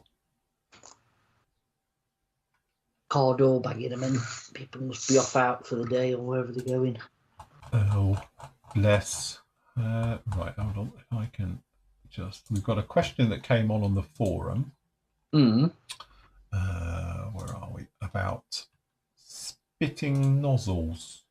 Oh, God. Which we've That's had. not good, is it? Okay, so... To be honest, this is one of those questions I love answering because it's so straightforward, and it's one of those things. As soon as you know it, it's that thing about knowledge is power, isn't it? And all the rest of it. So basically, Chris is saying, can you help? Every time that I pull back on the trigger of my airbrush and he's got a Procon, exactly the same as mine, he gets a bit of spit at the beginning. All right. He goes, he's using MRP paints, which obviously, as we know, are very thin. He says, what can be the issue? He's spraying everything around about 15 psi. Is it tip dry? Okay. So again, this is one of those ones. It's like, great. What this actually is your needle is not sitting correctly in the nozzle. Now, it could be one of two things. It could be the nozzle is worn out a little bit and it's a little bit splayed open. All right. What you're actually getting is that when the needle, and this is where it all gets a bit, you know, but the needle is sitting in the nozzle, there's a little bit of paint is just seeping through just a little bit. So, right, so it's not a really good proper seal onto the nozzle and the needle, because as I say, when the needle is all the way forward, it's blocking the nozzle, so your paint can't come out. As you pull back, the amount of paint flows through it. So this is actually what's happening. So literally, it's just one of those things. You're using a really thin paint. It would do it if you just had thinners in it. So the actual paint is just seeping forward a little bit. It's not enough to drip, and it's not enough to just come out the end, but it's just a little bit. When you go for air, obviously, if you're like the rest of us, you push down first, then you pull for paint. That little bit of paint that is just now on the tip of the needle, all right, gets blown off. So every time you start spraying, you get a little spit just like that. So that's exactly what that is. All right. Now, two things. There's nothing necessary to worry about that. And if you watch a lot of videos, especially when I used to use acrylic, when I start, you have a little bit of paper off next to you or whatever, just push your trigger, blow it off, then go to your model and then do it. It could be one of those things where it's just a fine amount. It's not really worth going out and buying a new needle and nozzle and all the rest of it, because to be honest, I think you'll find mine does it. What you can do though, if I just grab a clean airbrush, hopefully this one will come through. What you can do is just grab your needle, all right? As always, mine's locked in because I haven't used this one forever. There we go. Is just get the actual needle, pull it back a little bit, come forward and just give it a little bit of a tap. So literally you're not pushing, don't start, because all you're going to do is the nozzle will splay open and you're going to ruin your nozzle. But literally pull it back, put it back in, give it a little bit of a tap. There's the old thing about pushing it on your nail, you know, which the late great Ted used to teach me. So if you put it on your nail and push, and when it hurts your nail, you know you've pushed it hard enough. I don't know if that actually works, but yeah. But Ted Taylor taught me that trick years and years ago. And then try it. But what you want to do is, obviously, if you just, you know, use your hand, just literally just go for air. And if it's doing it, if you notice it's a lot coming out, as in it's a proper spit, the chances are your nozzle is now just a little bit worn out and it's gone. If it's doing it a lot, i.e. you do it and you get a lot of paint coming out, you might even have a split in your nozzle or something else like that. But it may be that obviously where the needle's coming through, it's not seating centrally against the nozzle. So it might be just a little bit high or low and it's allowing just a little bit of paint. But paint's quite thick, even though it's thin for using MRP, but it can just build up on the needle and then it might even dry there and seal it. But again, with the force of the air coming through, it flicks it off and then that's what you get on there. And again, it's one of those, it happens more often than not. And again, it's one of those things where with me, I know it's going to do it. So I'll literally come off, especially if you're doing mottling and things like that. So if you're doing something like perhaps you're spraying a wing and you'll see me, I always start off the wing. So we go for air and then we pull back for paint, then we go across and we're going. So that spit has just gone over there into the filter on the ground or wherever it's gone. It's not gone on. But if you're doing mottling and you're having to come in like this and then you're doing it, and every time you push for air, you get a spit coming out, it's really annoying. That's maybe when you want to change it out or something else like that. But again, it's one of those. If it's not too bad, I honestly won't worry about it. All right. If it's doing it a lot, then you might be just a case of, you know, grab yourself a new needle. Sorry, a new nozzle. Check your needle first. Take your needle out. Have a look at it under a bit of light. If you've got a magnifier, make sure it's okay. It's not bent or anything else like that, you know. But sometimes it is worth literally, like I tend to do. If I'm going to replace my nozzle, I'll replace my needle. So I replace two together. Then I'll keep the needle as a backup. That way, if anything happens to my original, I'll switch into the other one. Although you can do like I do now. I don't know what I've done with it. Where's my fingers gone? If you're into finger bangers, you can just buy another one. You know what? I've got a brand new airbrush somewhere in here. And I don't know. Oh, here it is. So the other day I went out, as you know, and here it is. Because I thought my finger might need a new needle, I bought a brand new one. That this is still sealed and unopened. So for £22. Just stacks of them. We just have stacks. Everybody's got stacks of these, I must admit. But don't forget, they are an affiliate on Flory Models page, so you can help us out. And I get roughly around about 7 pence per sale. So, but yes, but this is my finger one here. But literally, that's what that is. It's one of those things. Now you know it, you'll always know it. But unless just somebody tells you, you're like, I don't know. Why is it doing that? It's very annoying. But yes, that's what that will be. If it just Grant's put some up on the forum about AK primer filler and then some extreme metal.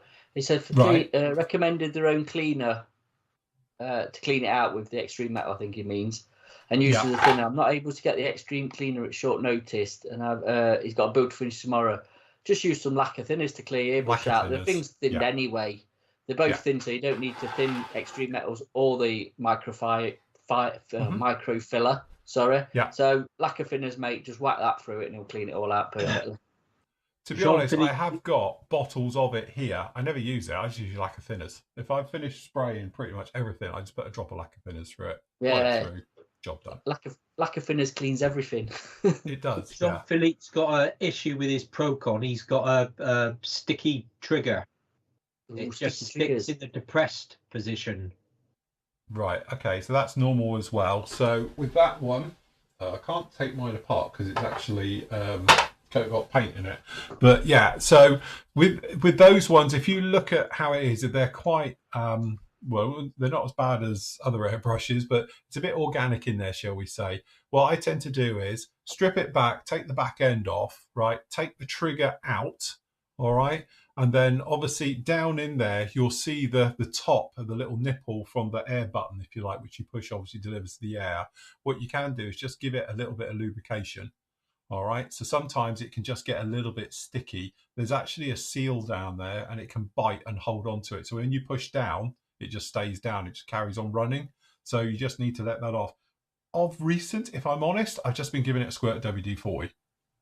It just, yeah, speed and all the rest of it. It worked. I haven't got it here now, but I've got literally, it's out of the kitchen. I've got a small can of WD-40 that I picked up in the supermarket weeks and months ago. And now I must admit, every time I get anything going on down in there, I just give it a squirt. I don't even dismantle it. Just give it a little squirt, bang it up and down. Don't forget, although your needle is in there and all the rest of it, that's not the bit that's going near your paint because it's going to be this side of the seal. So you don't have to worry about it. All right, and then obviously that will lubricate that seal because there's literally a seal that comes up. In fact, something else.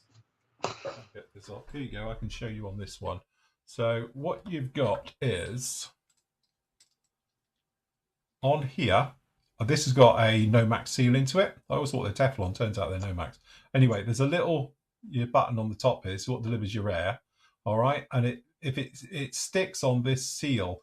What can happen also is that as this gets screwed up into the body, up obviously into here, it goes against that flat and it pushes too hard. If you slightly slacken off the bottom of your actual air stem coming up, if you just release it microns, you're talking, it will just slacken off because that donut, as it gets squashed, it puts pressure on there and that can affect it as well. But what I tend to do is, I just whip the entire this back end off, is that it's a similar sort of design. I know you've got theirs is different. You've got like a pin and then you've got the slippy bit that goes up and down, but literally just give it a tiny little bit of oil in there as well.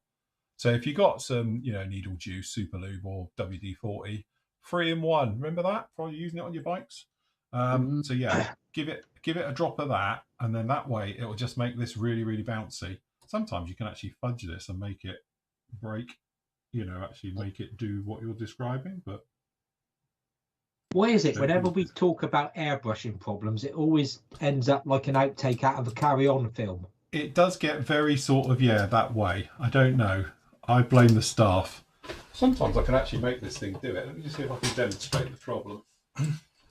Kareen's in chat. Happy birthday, Kareen. Happy birthday, Kareen. Kareen. She's got no hangover. Boo. Yeah. I can't make it do it now. But you see how it's running on a bit? It's not that sharp. But if you slightly... I'm going to get it undone now, will I? I've probably over-tightened it trying to get it on. Sometimes you can literally just slightly undo. Now I've over-tightened it trying to make it do it now. But if you do it, you will notice it'll be really very nice. So, yes.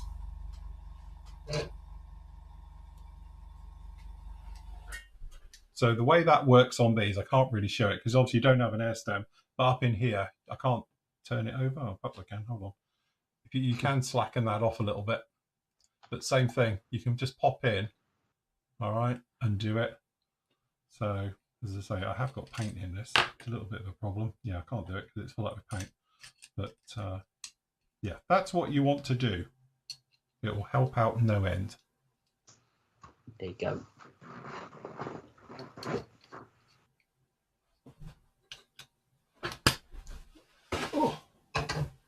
That's nice. Sealed. Terry's thing is, if I leave a bit of thinners in my finger, it will leak into the trigger area. Still works fine otherwise. Any other ideas? It's got to be the seal, isn't it? Yeah, maybe the back seal then. You can rear seal must be rear seal may be gone. So again, what you do is you take I've got videos all on there about this. Just pop in the tutorial section, but they'll be in there. It's usually a screwdriver fit. You take it off, and there will actually be a depending on the version. I don't know. I've never taken one out, to be honest, but there's normally either 1, 2, or 3 seals in there. Sometimes I have a triple seal. The Harder and Steenbecks have triple seals in there to stop it coming back. Chances are they may have perished. And again, this can happen. People say about, because I never have trouble with perishing, but that's because I don't clean my airbrush. So, and they don't have time to dry out because they're always being used. But I think if you're not using your airbrush very hot and they're drying out and all the rest of it, then technically what can happen is they can split. You know, it's a rubber item at the end. It's a bit like the one on the nose of an airbrush. Sometimes if you get bubbles in your air cut, it can be the one on the front end of your airbrush, and those will get a tiny little crack, lets in a little bit of air. Totally usable, but all of a sudden you try and take it out, it'll fall apart because it's been held in place of where it is. Thing is, I wouldn't recommend leaving thinners in airbrushes anyway. Yeah. You know, if you're worried about your needle actually sticking in, you know, the seal grabbing the needle, then just loosen the nut off at the back and pull the needle out of it, isn't it? Rather than leaving thinners in it. Again, you've got to think your finger airbrush is a £22 airbrush, so it's not going to be the most expensive, you know, materials used to build it.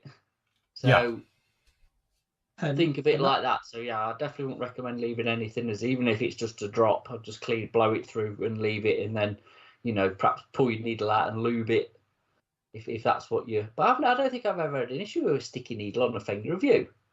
No. Again, I tend to use it all the time. That's the thing. It does what it does. Another top tip for airbrushing as well: don't constantly strip it down to clean it. Because I don't think that does it any good when you're constantly taking it apart. No, it doesn't. And I think, again, where's this obsession come from? I don't know. Again, I blame YouTube. It's like the amount of people I know who strip their airbrush down every time they finish using it. Why? Why would you do that? I can understand people sometimes taking the needle out if you're not going to use it. But at the end of the day, it's like, that's just one of those things. Would you take your engine apart in your car? It's like, just leave it, turn it off and leave it. It'll be fine. Yes. Again, I think that's the trouble. You get, I don't want to go down that route, but you get influence, shall we say, and they're like, oh, you need to do this, and everyone starts doing it. And it's like, leave it alone. It's fine. To be honest with you, if you pop over to the Flory Model site, a couple of you mentioned about airbrushing on here. If you pop on here, right, it's all free. You're not paying for any of this. Don't panic. You can just buy us a coffee if you're feeling generous. But down in here, we've got our tutorial section. So this is something I put together a couple of years ago now. But it's to cover all of everything. So I used to have hundreds of videos. And if you go around YouTube, you'll find them. But a lot of them are out of date. So down in here, we've got the airbrush section. All right. So down in here, we talk about everything about it. So we talk about how an airbrush works, setting up your airbrush for the first time, really back to basics all the way through. We talk about some of the equipment. Obviously, we've got extractors, filters and stuff like that. We talk about maintenance and various things. I've got a full video breakdown about replacing needle seals and everything. I do a complete job on an airbrush. All right. Then we work our way through here. So we got troubleshooting. So this talks about, and in fact, I need to go back in here and put them into timestamps, but all these things. And one of those questions actually in here, if I remember rightly, is we do talk about airflow running on and things like that, and bubbles in color cups, and literally we talk about ends and various, and I've used different airbrushes. We talk about Matt's problem when he put the wrong nozzle in the wrong cap, and that caused a massive problem. I blame Steenbeck for bad labeling on that. Okay, so we did that one, and it said a lot of people don't realize, but the end caps, they are all different sizes, and it will affect your airflow. And if you've got the wrong one in, the air can't get around it. And again, people don't realize how airbrushes work, that the air comes out of this bit, not the nozzle. Nothing to do with the nozzle. It just drags the air along the needle. All right. So if you've got the wrong size in, you can do it. And we talk about that and various ones. So there's lots of, you know, all the problems you might be having with your airbrush. That's in that video there. Then down in here, we've got about mixing up paints, the basics of when you mix up a paint, what type of effects you get with it. So we get down in here, I haven't got these on a jumbo picture, but, you know, literally it talks about, you know, thick paint gives you texture, various things. We talk about, obviously, the differences between your paint mix, air and distance. how each of them affect what's going on, you know, and where to find the sweet spot and the balances and all the rest of it. Because depending on, obviously, your mix will depend on what type of effects you get with it and different sizes and stuff like that, you know, and your coverage and if it's speckly and all these things, and yeah, right the way through. So we talk all about that. Sorry, we need to. I've got an air leak somewhere. Can I just add on? I know Matt will agree with me. This, guys, don't mix your paint in the colour cups. Yeah. Yes. See, that's a t-shirt slogan if ever I've got one in it. And That's it. Definitely. Yeah, but like down on here, we talk about texture.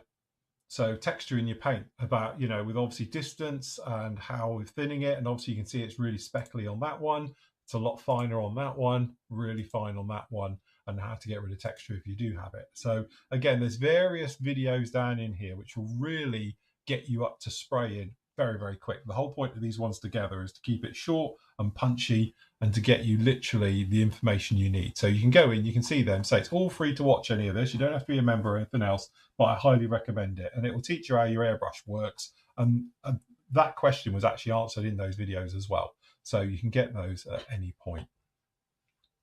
So yes, learn along with Phil. Yes.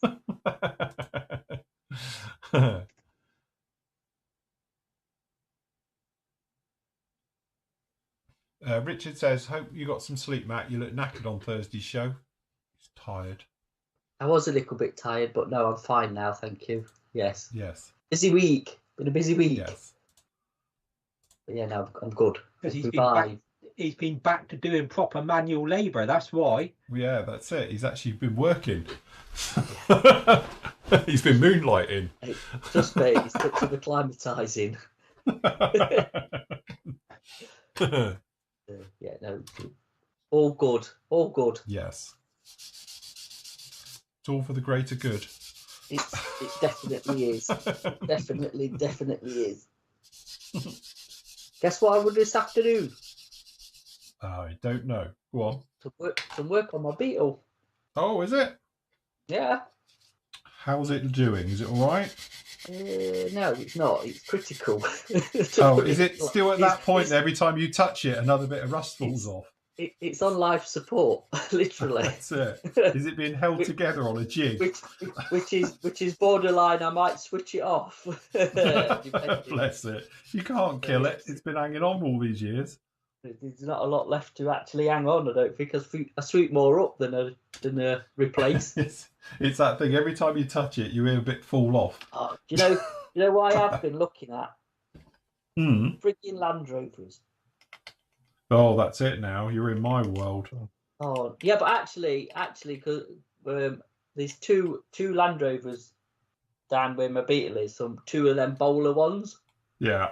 So they would be Defenders. Yeah, Defenders. Yeah. With all the bits and bobs on them. They're very agricultural for the money, aren't they? Oh, yeah, you don't get much. Yeah, there's no heated seats or. No, I meant driving. I meant the clutch, the gears. Oh God, yeah, but that's part of it. You know you're in gear.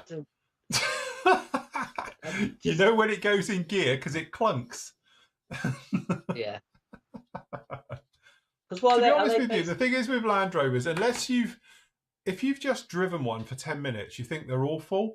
But when you drive it all the time, and I had my one as a daily driver for 3 years, and I went everywhere in it, and you just get so used to it that it feels odd when you're in something nice, if that makes sense. Yeah, I know what you're saying. There's something about getting in a Defender, like I have my Series 1, is that when you put your foot on it, it leans a bit and you get in. And when you fire it up, it's like, right, And when I have my V8, you gave it a bit of throttle and it goes, vroom, vroom. You're in a proper vehicle. Aren't you tempted to get another? I know, and I would do. Like I keep saying, Tams would probably kill me, but I keep looking, and full well I've got a Land Rover dealership literally just down the road, and they specialise in all the old ones. And there's not a day I go past and don't have a look, what they got, But my worry is that obviously, as we know, they're a money pit. You know, it's where do you stop with them? Because the last time I had one, I went a bit over the top, and I had my lovely Series 1, which looked mint by the end. And I really wish I hadn't sold it, because it's probably worth an absolute fortune now. But then, are you doing it to make money, or are you doing it for your own personal thing? There's a big difference, isn't there? Yeah, that's it. The one thing I love about Land Rovers is that anybody can work on one. You don't need specialist tools. As long as you've got a 10mm and a 30mm spanner socket set, you can pretty much take one apart. You know, if you need to change anything on it, you can do it all yourself. You know, unless you've got something really bad with the engine, everything else is almost replaceable. We were saying about, you know, but parts are getting a little bit more scarce and expensive now.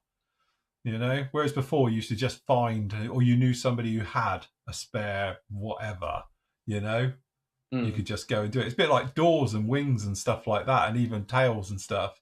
You just go and get one. If you've wrecked yours or something wrong, just go and get another one, bolt it on. Might be a different colour, but, you know, that's what you would do. Now they're getting a little bit more scarce, and people are knowing what they're worth, a bit more money now, you know.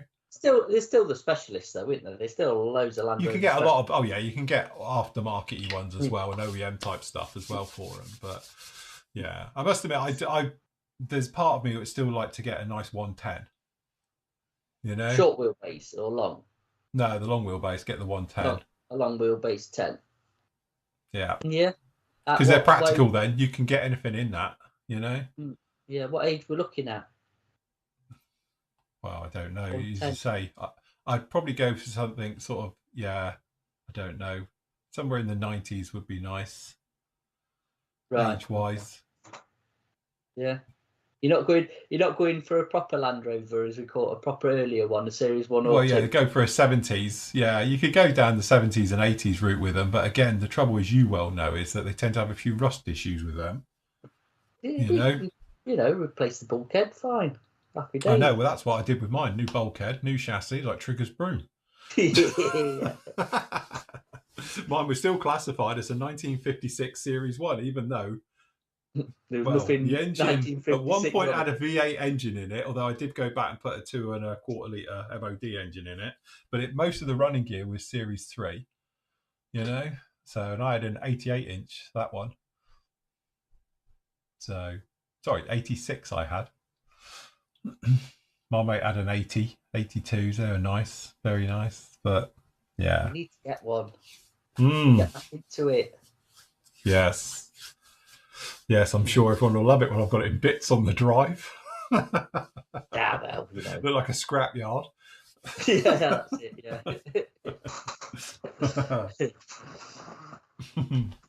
There is something in this weather as well. That thing where you can just pop the doors off. Yeah. You know, as you say, just take the pin out of the strap and then just lift the doors off, or just take the top half of the doors off on the Series 2s, 1s and 2s. Pop the roof off, and off you go. Yeah. Instant cabriolet. Right, couple of questions. PM has SMS paints. Do they stock more of the SMS range, e.g. standing sticks, thinner, cement, nippers, etc.? Have you not been over there? We stock everything. Not SMS, we don't. We've got, to be honest, we don't do SMS, we do the other one. We did stock this. We have got some of this liquid cement in. Obviously, we get it off our supplier who brings it in the UK, so there's no sanding sticks there because that clashes, I take it, with what they sell. And I think it's same for tools, so it is just mainly the paints and the glues at the minute. And like I said, there's been a bit of a shortage, hence why we're a bit low on SMS. I'm waiting for it to come back in. Hopefully, it shouldn't be long. Like I said on Thursday, if you didn't watch it, we're actually going to get some levelling thinners back in and some Mr. Hobby stuff this week, so that's going to be good. That's been out forever.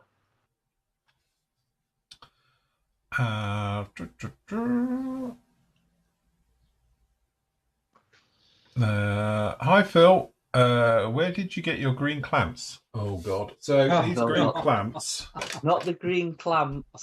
If I had £1 for every time I've mentioned this, I could retire now. I tell you. So green clamps, literally, these are very, very old ones from a Chinese company, and they used to be literally a couple of quid, and I've had them ever since. So these clamps have got to be like 15 years old or 20 years old or something. All right.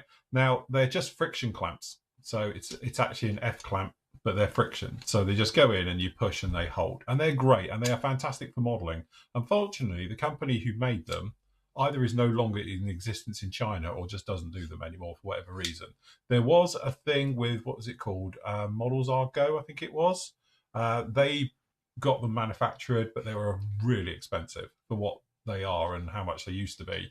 And now there is a company in Sweden, I think it is, or one of the Scandi countries, and they do a 3D version of it, 3D printed, but again, they're quite expensive for what they traditionally were. So I think like a pair of them was $2.99. That's how cheap they were back in the day. But again, it's one of those ones, they're quite handy for what we do. It's a shame nobody actually does them. Again, we looked at it at one point, but it's not really viable to do it. But yeah, they're very good if you can find them, but they're just called F clamps or friction clamps. Other makers do a version of it out there, but I don't think they're quite as good as these ones. So, but unfortunately, currently not available. I never use mine. Very rare I use them, but on this it's been great because again, with these you can do things like this. You can use them as holders. Because to be honest, the whole point of these isn't what you think. These were designed back in the day. Got them here. So on the bottom, you've got the little T-bar, and this sits on like this, and you've got this in here, whichever way it goes this way. That's it. So these have got screw holes in them. You might notice they were designed to be screwed onto a bench. These were for holding trains, for train carriages. Think of a train, and you'd have one at each end, and they were used for holding them for when you're working on them and doing your bits and pieces. That's actually what they were first used for, and then everybody else thought, oh, they're quite good for everything else. They got turned into modelling clamps. But originally they were for the train world, Adam. I did them. But yeah, useless piece of information. I've got 4 of them, so offers in the region of 50 quid. You can have one. Hey, for one. I think Kareen's going in a minute. So love to Kareen. Have a lovely birthday and all the rest of it. And I've just had a thing through saying that your parcel's being delivered today. So a restock of Flory model stuff is with you today because I had it come through a minute ago. You better be at home. Yes, you better be at home to pick it up. So for when they knock on the door. So yeah, yes, you'll have a full restocks there. But have a lovely day. Happy birthday. Yeah.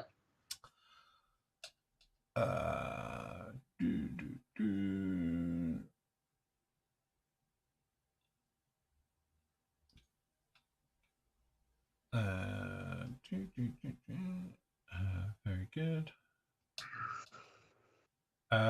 Any tips for cleaning up clear paints? Lacquer thinners. Yeah, lacquer thinners. Do you know what? Honestly, I say it as a joke, I know, but honestly, I clean everything with lacquer thinners. Just what I do. I usually go, I have here, this isn't lacquer thinners, this is IPA. So if I'm doing any type of just general cleaning and stuff, that's why it's in the old spritz bowl. And yeah, I just literally just spray and wipe and away you go. And this stuff is great for cleaning any of the Tamiya paints and the AK Real Colours. So if you want to clean out your colour cup and you've got Tamiya in it, just give it a squirt with this, give it a rub around and blow it out. But then I usually put a drop of lacquer thinners just behind it just to get rid of everything. So, but I tend to use lacquer thinners for any type of cleaning. What paint you painting the Halifax in? Whose paint are you going to use? The new Real Colours when you send them to me so I can show them. Oh, okay. If we've got any left, we'll probably sell out over the weekend. I say, yeah. Okay. I have got all the old ones here. Colours it's the standard brown, green, and black job, isn't it, on these? So I've got tons of it. I've got it in Hitaka, I've got it in Tamiya Inferior, and I've got it in Real Colour. So yeah, that's not a problem. Actually, I've even got it in third gens up there. So yeah, I've got it in all flavours and formats. I don't need any. You know what would have been nice to test it in SNS? I don't think we've got any. No. Grant's just saying he's opened up AK Extreme Metals and it smells like his mum's nail polish from the 70s. Yep. That'll be the ammonia in it. Yeah.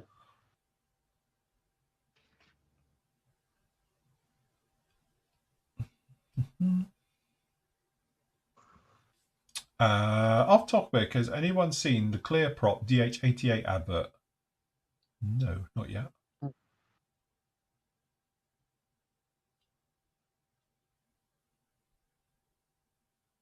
Ooh, what's I have?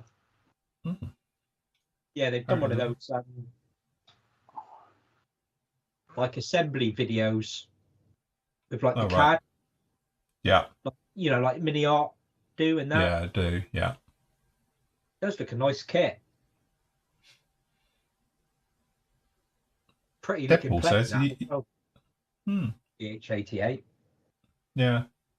Deadpool says he uses and cleans his teeth with lacquer thinners. Don't try that at home, kids. Yeah.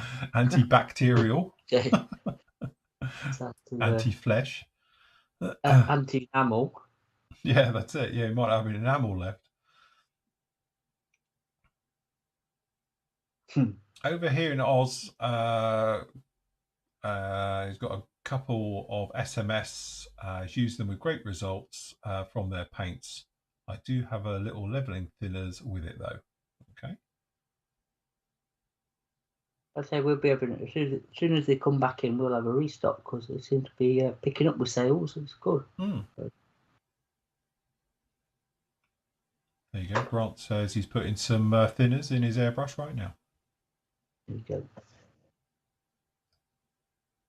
Phil, do the Halifax and the Coastal Command colours.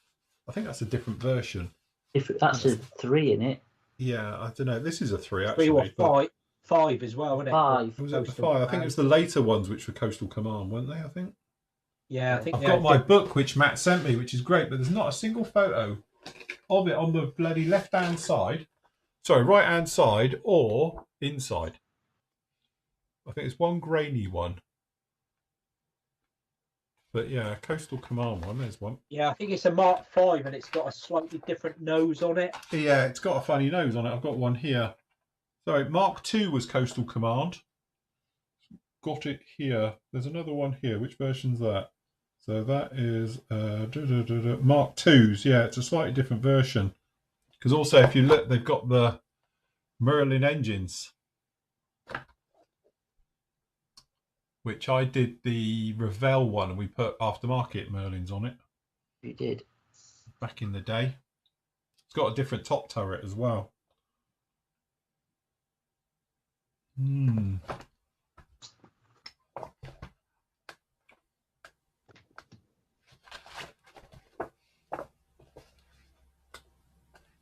Because let's check it. See, I could actually put the old horse or glider behind it. Put some D-Day stripes on it. You get a 48 Forcer. I don't know, it's what you need, isn't it? I'll scratch build one, it's fine. Get some plastic thingy, isn't it? Tubing. Yeah. Yeah, just a bit of polypipe. It'd be fine. Yeah, that's the stuff, polypipe. Be quite cool putting some invasion stripes on it, though.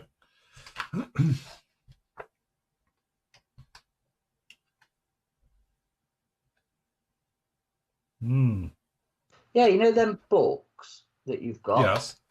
I said they're all, I think because they're all different authors, it depends what you're going to get in them. Do you know what I mean? Yeah, well, I must admit, I have had a smidge through this one. A bit of coffee reading the other evening. I was sitting there going through it all. And it's got some great information, obviously, about the different versions and stuff like that. But there's not much on the technical aspect of it. Yeah. Like internals and engines, and there's no reference photos of anything like engine-wise or anything else like that. It's literally just all of it. And yeah, years war paint books. To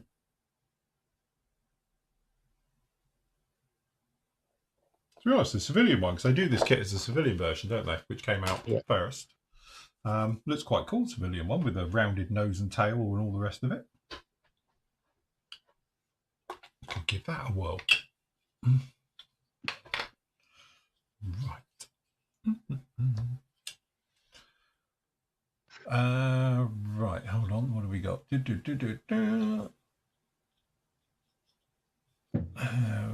Question. Hello all. A question on random occasions. Let me just freeze that because it's jumping. Where are we? On random occasions, on random models, I have finished painting. I find that some of the, I think it means Tamiya masking tape, leaves some sticky residue. Anyone else have the issue? Tamiya tape, not with Tamiya tape, but not. Don't forget, there's a small trick. Yeah, called WD-40. Well, yeah, WD-40 will get rid of it. But also, when you're using Tamiya tape, always de-tack it on said arms, a less hairy part of yourself, right? Then stick it to your model. It'll just take off that little bit of bite, all right? So again, it'll stop it, one, lifting and peeling paint and all the rest of it, and obviously it'll stop it leaving residue behind. It's still got a good bite, and it'll still go down perfectly well, but it will just take off a little bit and you won't leave anything behind. That's obviously step one. If you have got any on there, honestly, as Matt points out, WD-40, I've used it loads of times. So, but some cheaper versions of Tamiya tape, shall we say, leave a lot of stick behind. Wishy-washy tape, as I call it, that does. That leaves a lot of tape and junk behind if you don't watch it. So there's a lot of tacky wishy-washy tape. There is. So it can be pretty gnarly with that one. So I would definitely de-tack first. So just stick it on your arm. Don't put it on your trousers or anything, because you'll get lint from your fabric, not the chocolates. Lint chocolate? Nice. Lint chocolate on it. Else? I was going to say, I've never had the issue with Tamiya tape. If you get the cheaper knockoffs, they can... Yeah. The worst one, which you remember when everyone was on about frog tape? Oh, yeah. I've got frog tape. Which is great if you take it off in 10 minutes. But I remember I masked up the entire... I did that 30-second Suffer F16 back in the day, and I remember that I masked it all up the night. I came down the next day and it all fell off. It all peeled up. Yeah. It doesn't stick long term. No, so I was like, oh, great. So I had to remask it all again. It didn't hold on at all. So... I just used it to stick cardboard down on my desk. Yes, well, that's what I tend to do as well. I must admit, I did buy some old tape the other week, some old proper gnarly cheap stuff from Trago. Some painter's tape. It is literally, I'm slowly working my way through it, but that's what's holding down all the tape on my spray booth. To be honest, it's a shame about the old frog tape, because that would have been a good alternative, wouldn't it? Well, you say it's like 40mm, wouldn't it? So it's good. Works, but it's fine if you're using it as you're using it. But if you leave it on, I'll be back in a minute. The dog's barking at somewhere. That's the reason I'm talking to. Oh.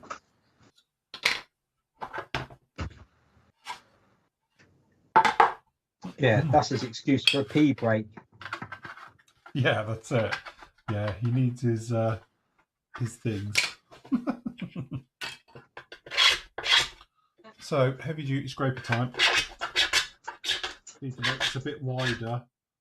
Come here.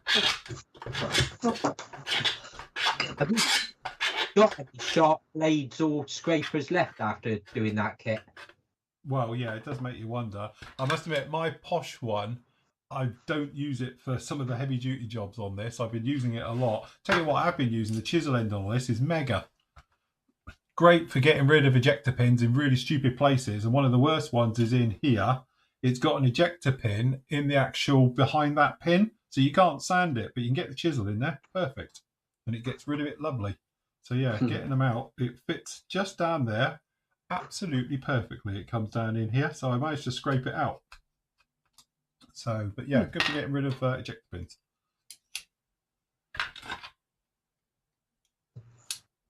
Maybe coming to a members only store soon. Template by saying that. Wait for it. It won't get through customs now. Nuna tuna. You need a summer haircut. I was going to say, it's getting ready. It's getting a bit like shaggy. You definitely need a summer haircut. Yeah. We'll get booked in this week, I think. For a number one all over. Don't want a number one, do you, mate? So now I'll get cold then. Yeah, exactly. Weather will change. A shivering dog.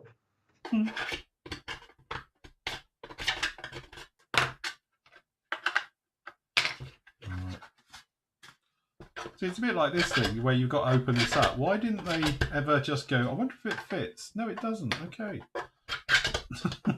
We'll make it a bit bigger. But, oh no.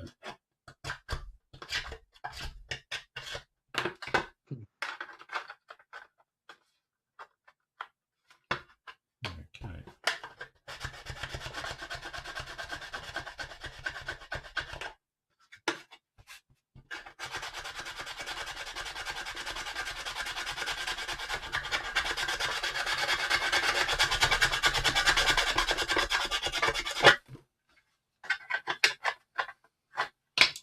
Right, now we need the heavy duty gear. Ooh. Power tools. Yeah. You know what, I've never charged this up yet since new. No? Wait for it. It'll give up now. I bought a cheap little one of them off Amazon. Sorry, say again? I said I bought a cheap one off Amazon, but I've never used it yet. No, it's a good bit of kit. I still go back to Master Tools.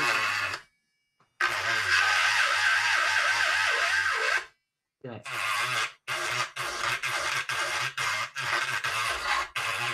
Is anyone going to the dentist? I think I've still got your old Chinese nail Oh, sander right. The sandy one. Yeah, it's not quite as good as this one. Okay. It works.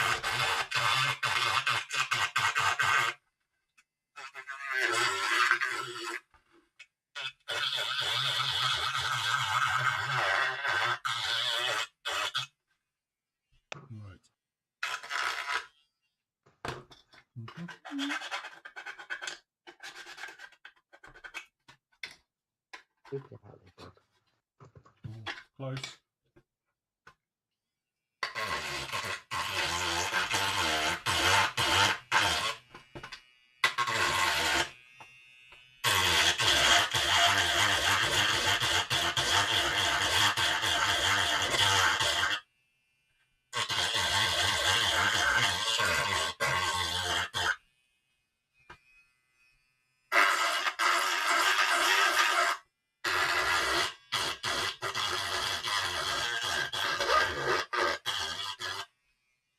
A little bit of surgery.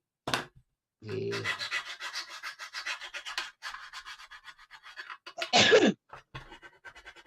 Bless you, John. Allergies, that is. Well, it fits. We just need to come the other side.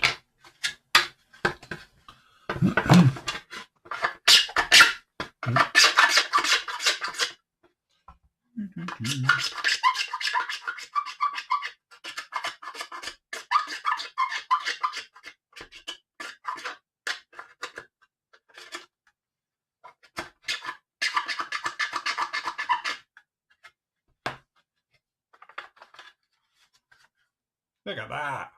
See, sometimes I impress myself.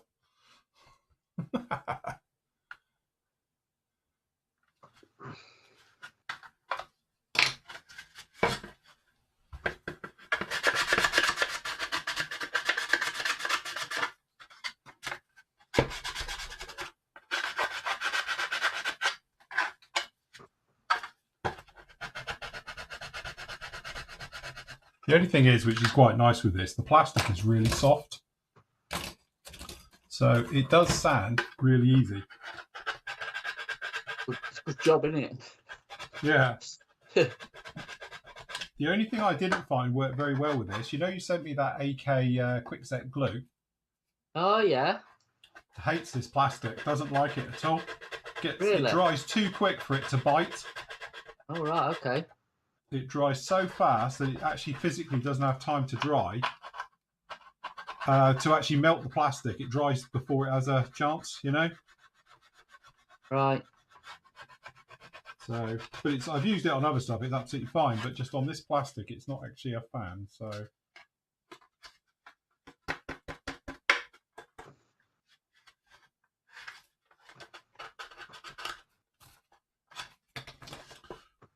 little bit more shaving here.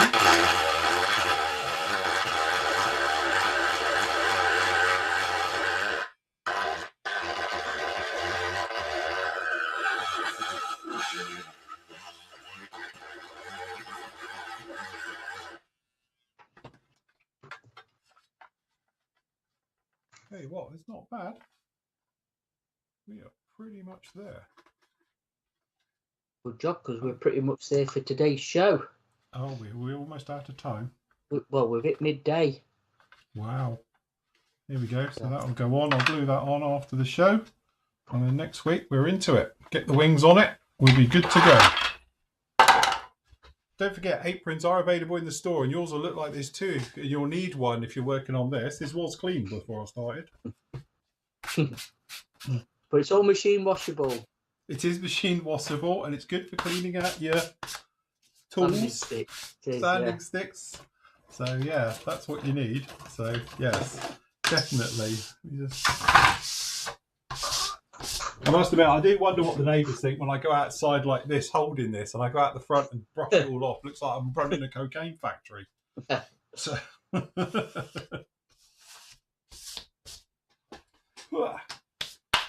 Very nice. That's it. John's coughing subliminal because of my sanding dust. It is. It's a bit like if you sand, we all start coughing. If you sneeze, you know, or yawn, we'll start yawning. Very nice. Right. This is it. It's what everyone's saying, actually. Good job. Right. Okay. Well done, everybody. Thank you very much for joining us today. It's been an absolute pleasure. Don't forget, if you do want to pop over to the actual PM Models UK store, we've got the new real colour paints in, which are fab. Very, very nice right the way through. If you do want to get some of the old ones, we've got the remaining ones, just what's left over. They're up there as well. Don't forget, in specials, we've got those great deals. These are going to end, obviously, after the weekend, so grab them whilst you can. We've got the pigment jockeys down in there as well. And we've got the little clamps, these little ones, on the little stand. Very nice as well. So if you want to grab any of those ones, they're up on special at the moment. There we go. You can see those down in there. If you do want to obviously catch up with the tutorials and the various bits and pieces, they are all free to watch. You can see them down in there. We've got the classic builds as well on the actual flooringmodels.org site. These are all free to watch, all of these. So you can go through. They are a bit old, to be honest, so it's a bit ropey.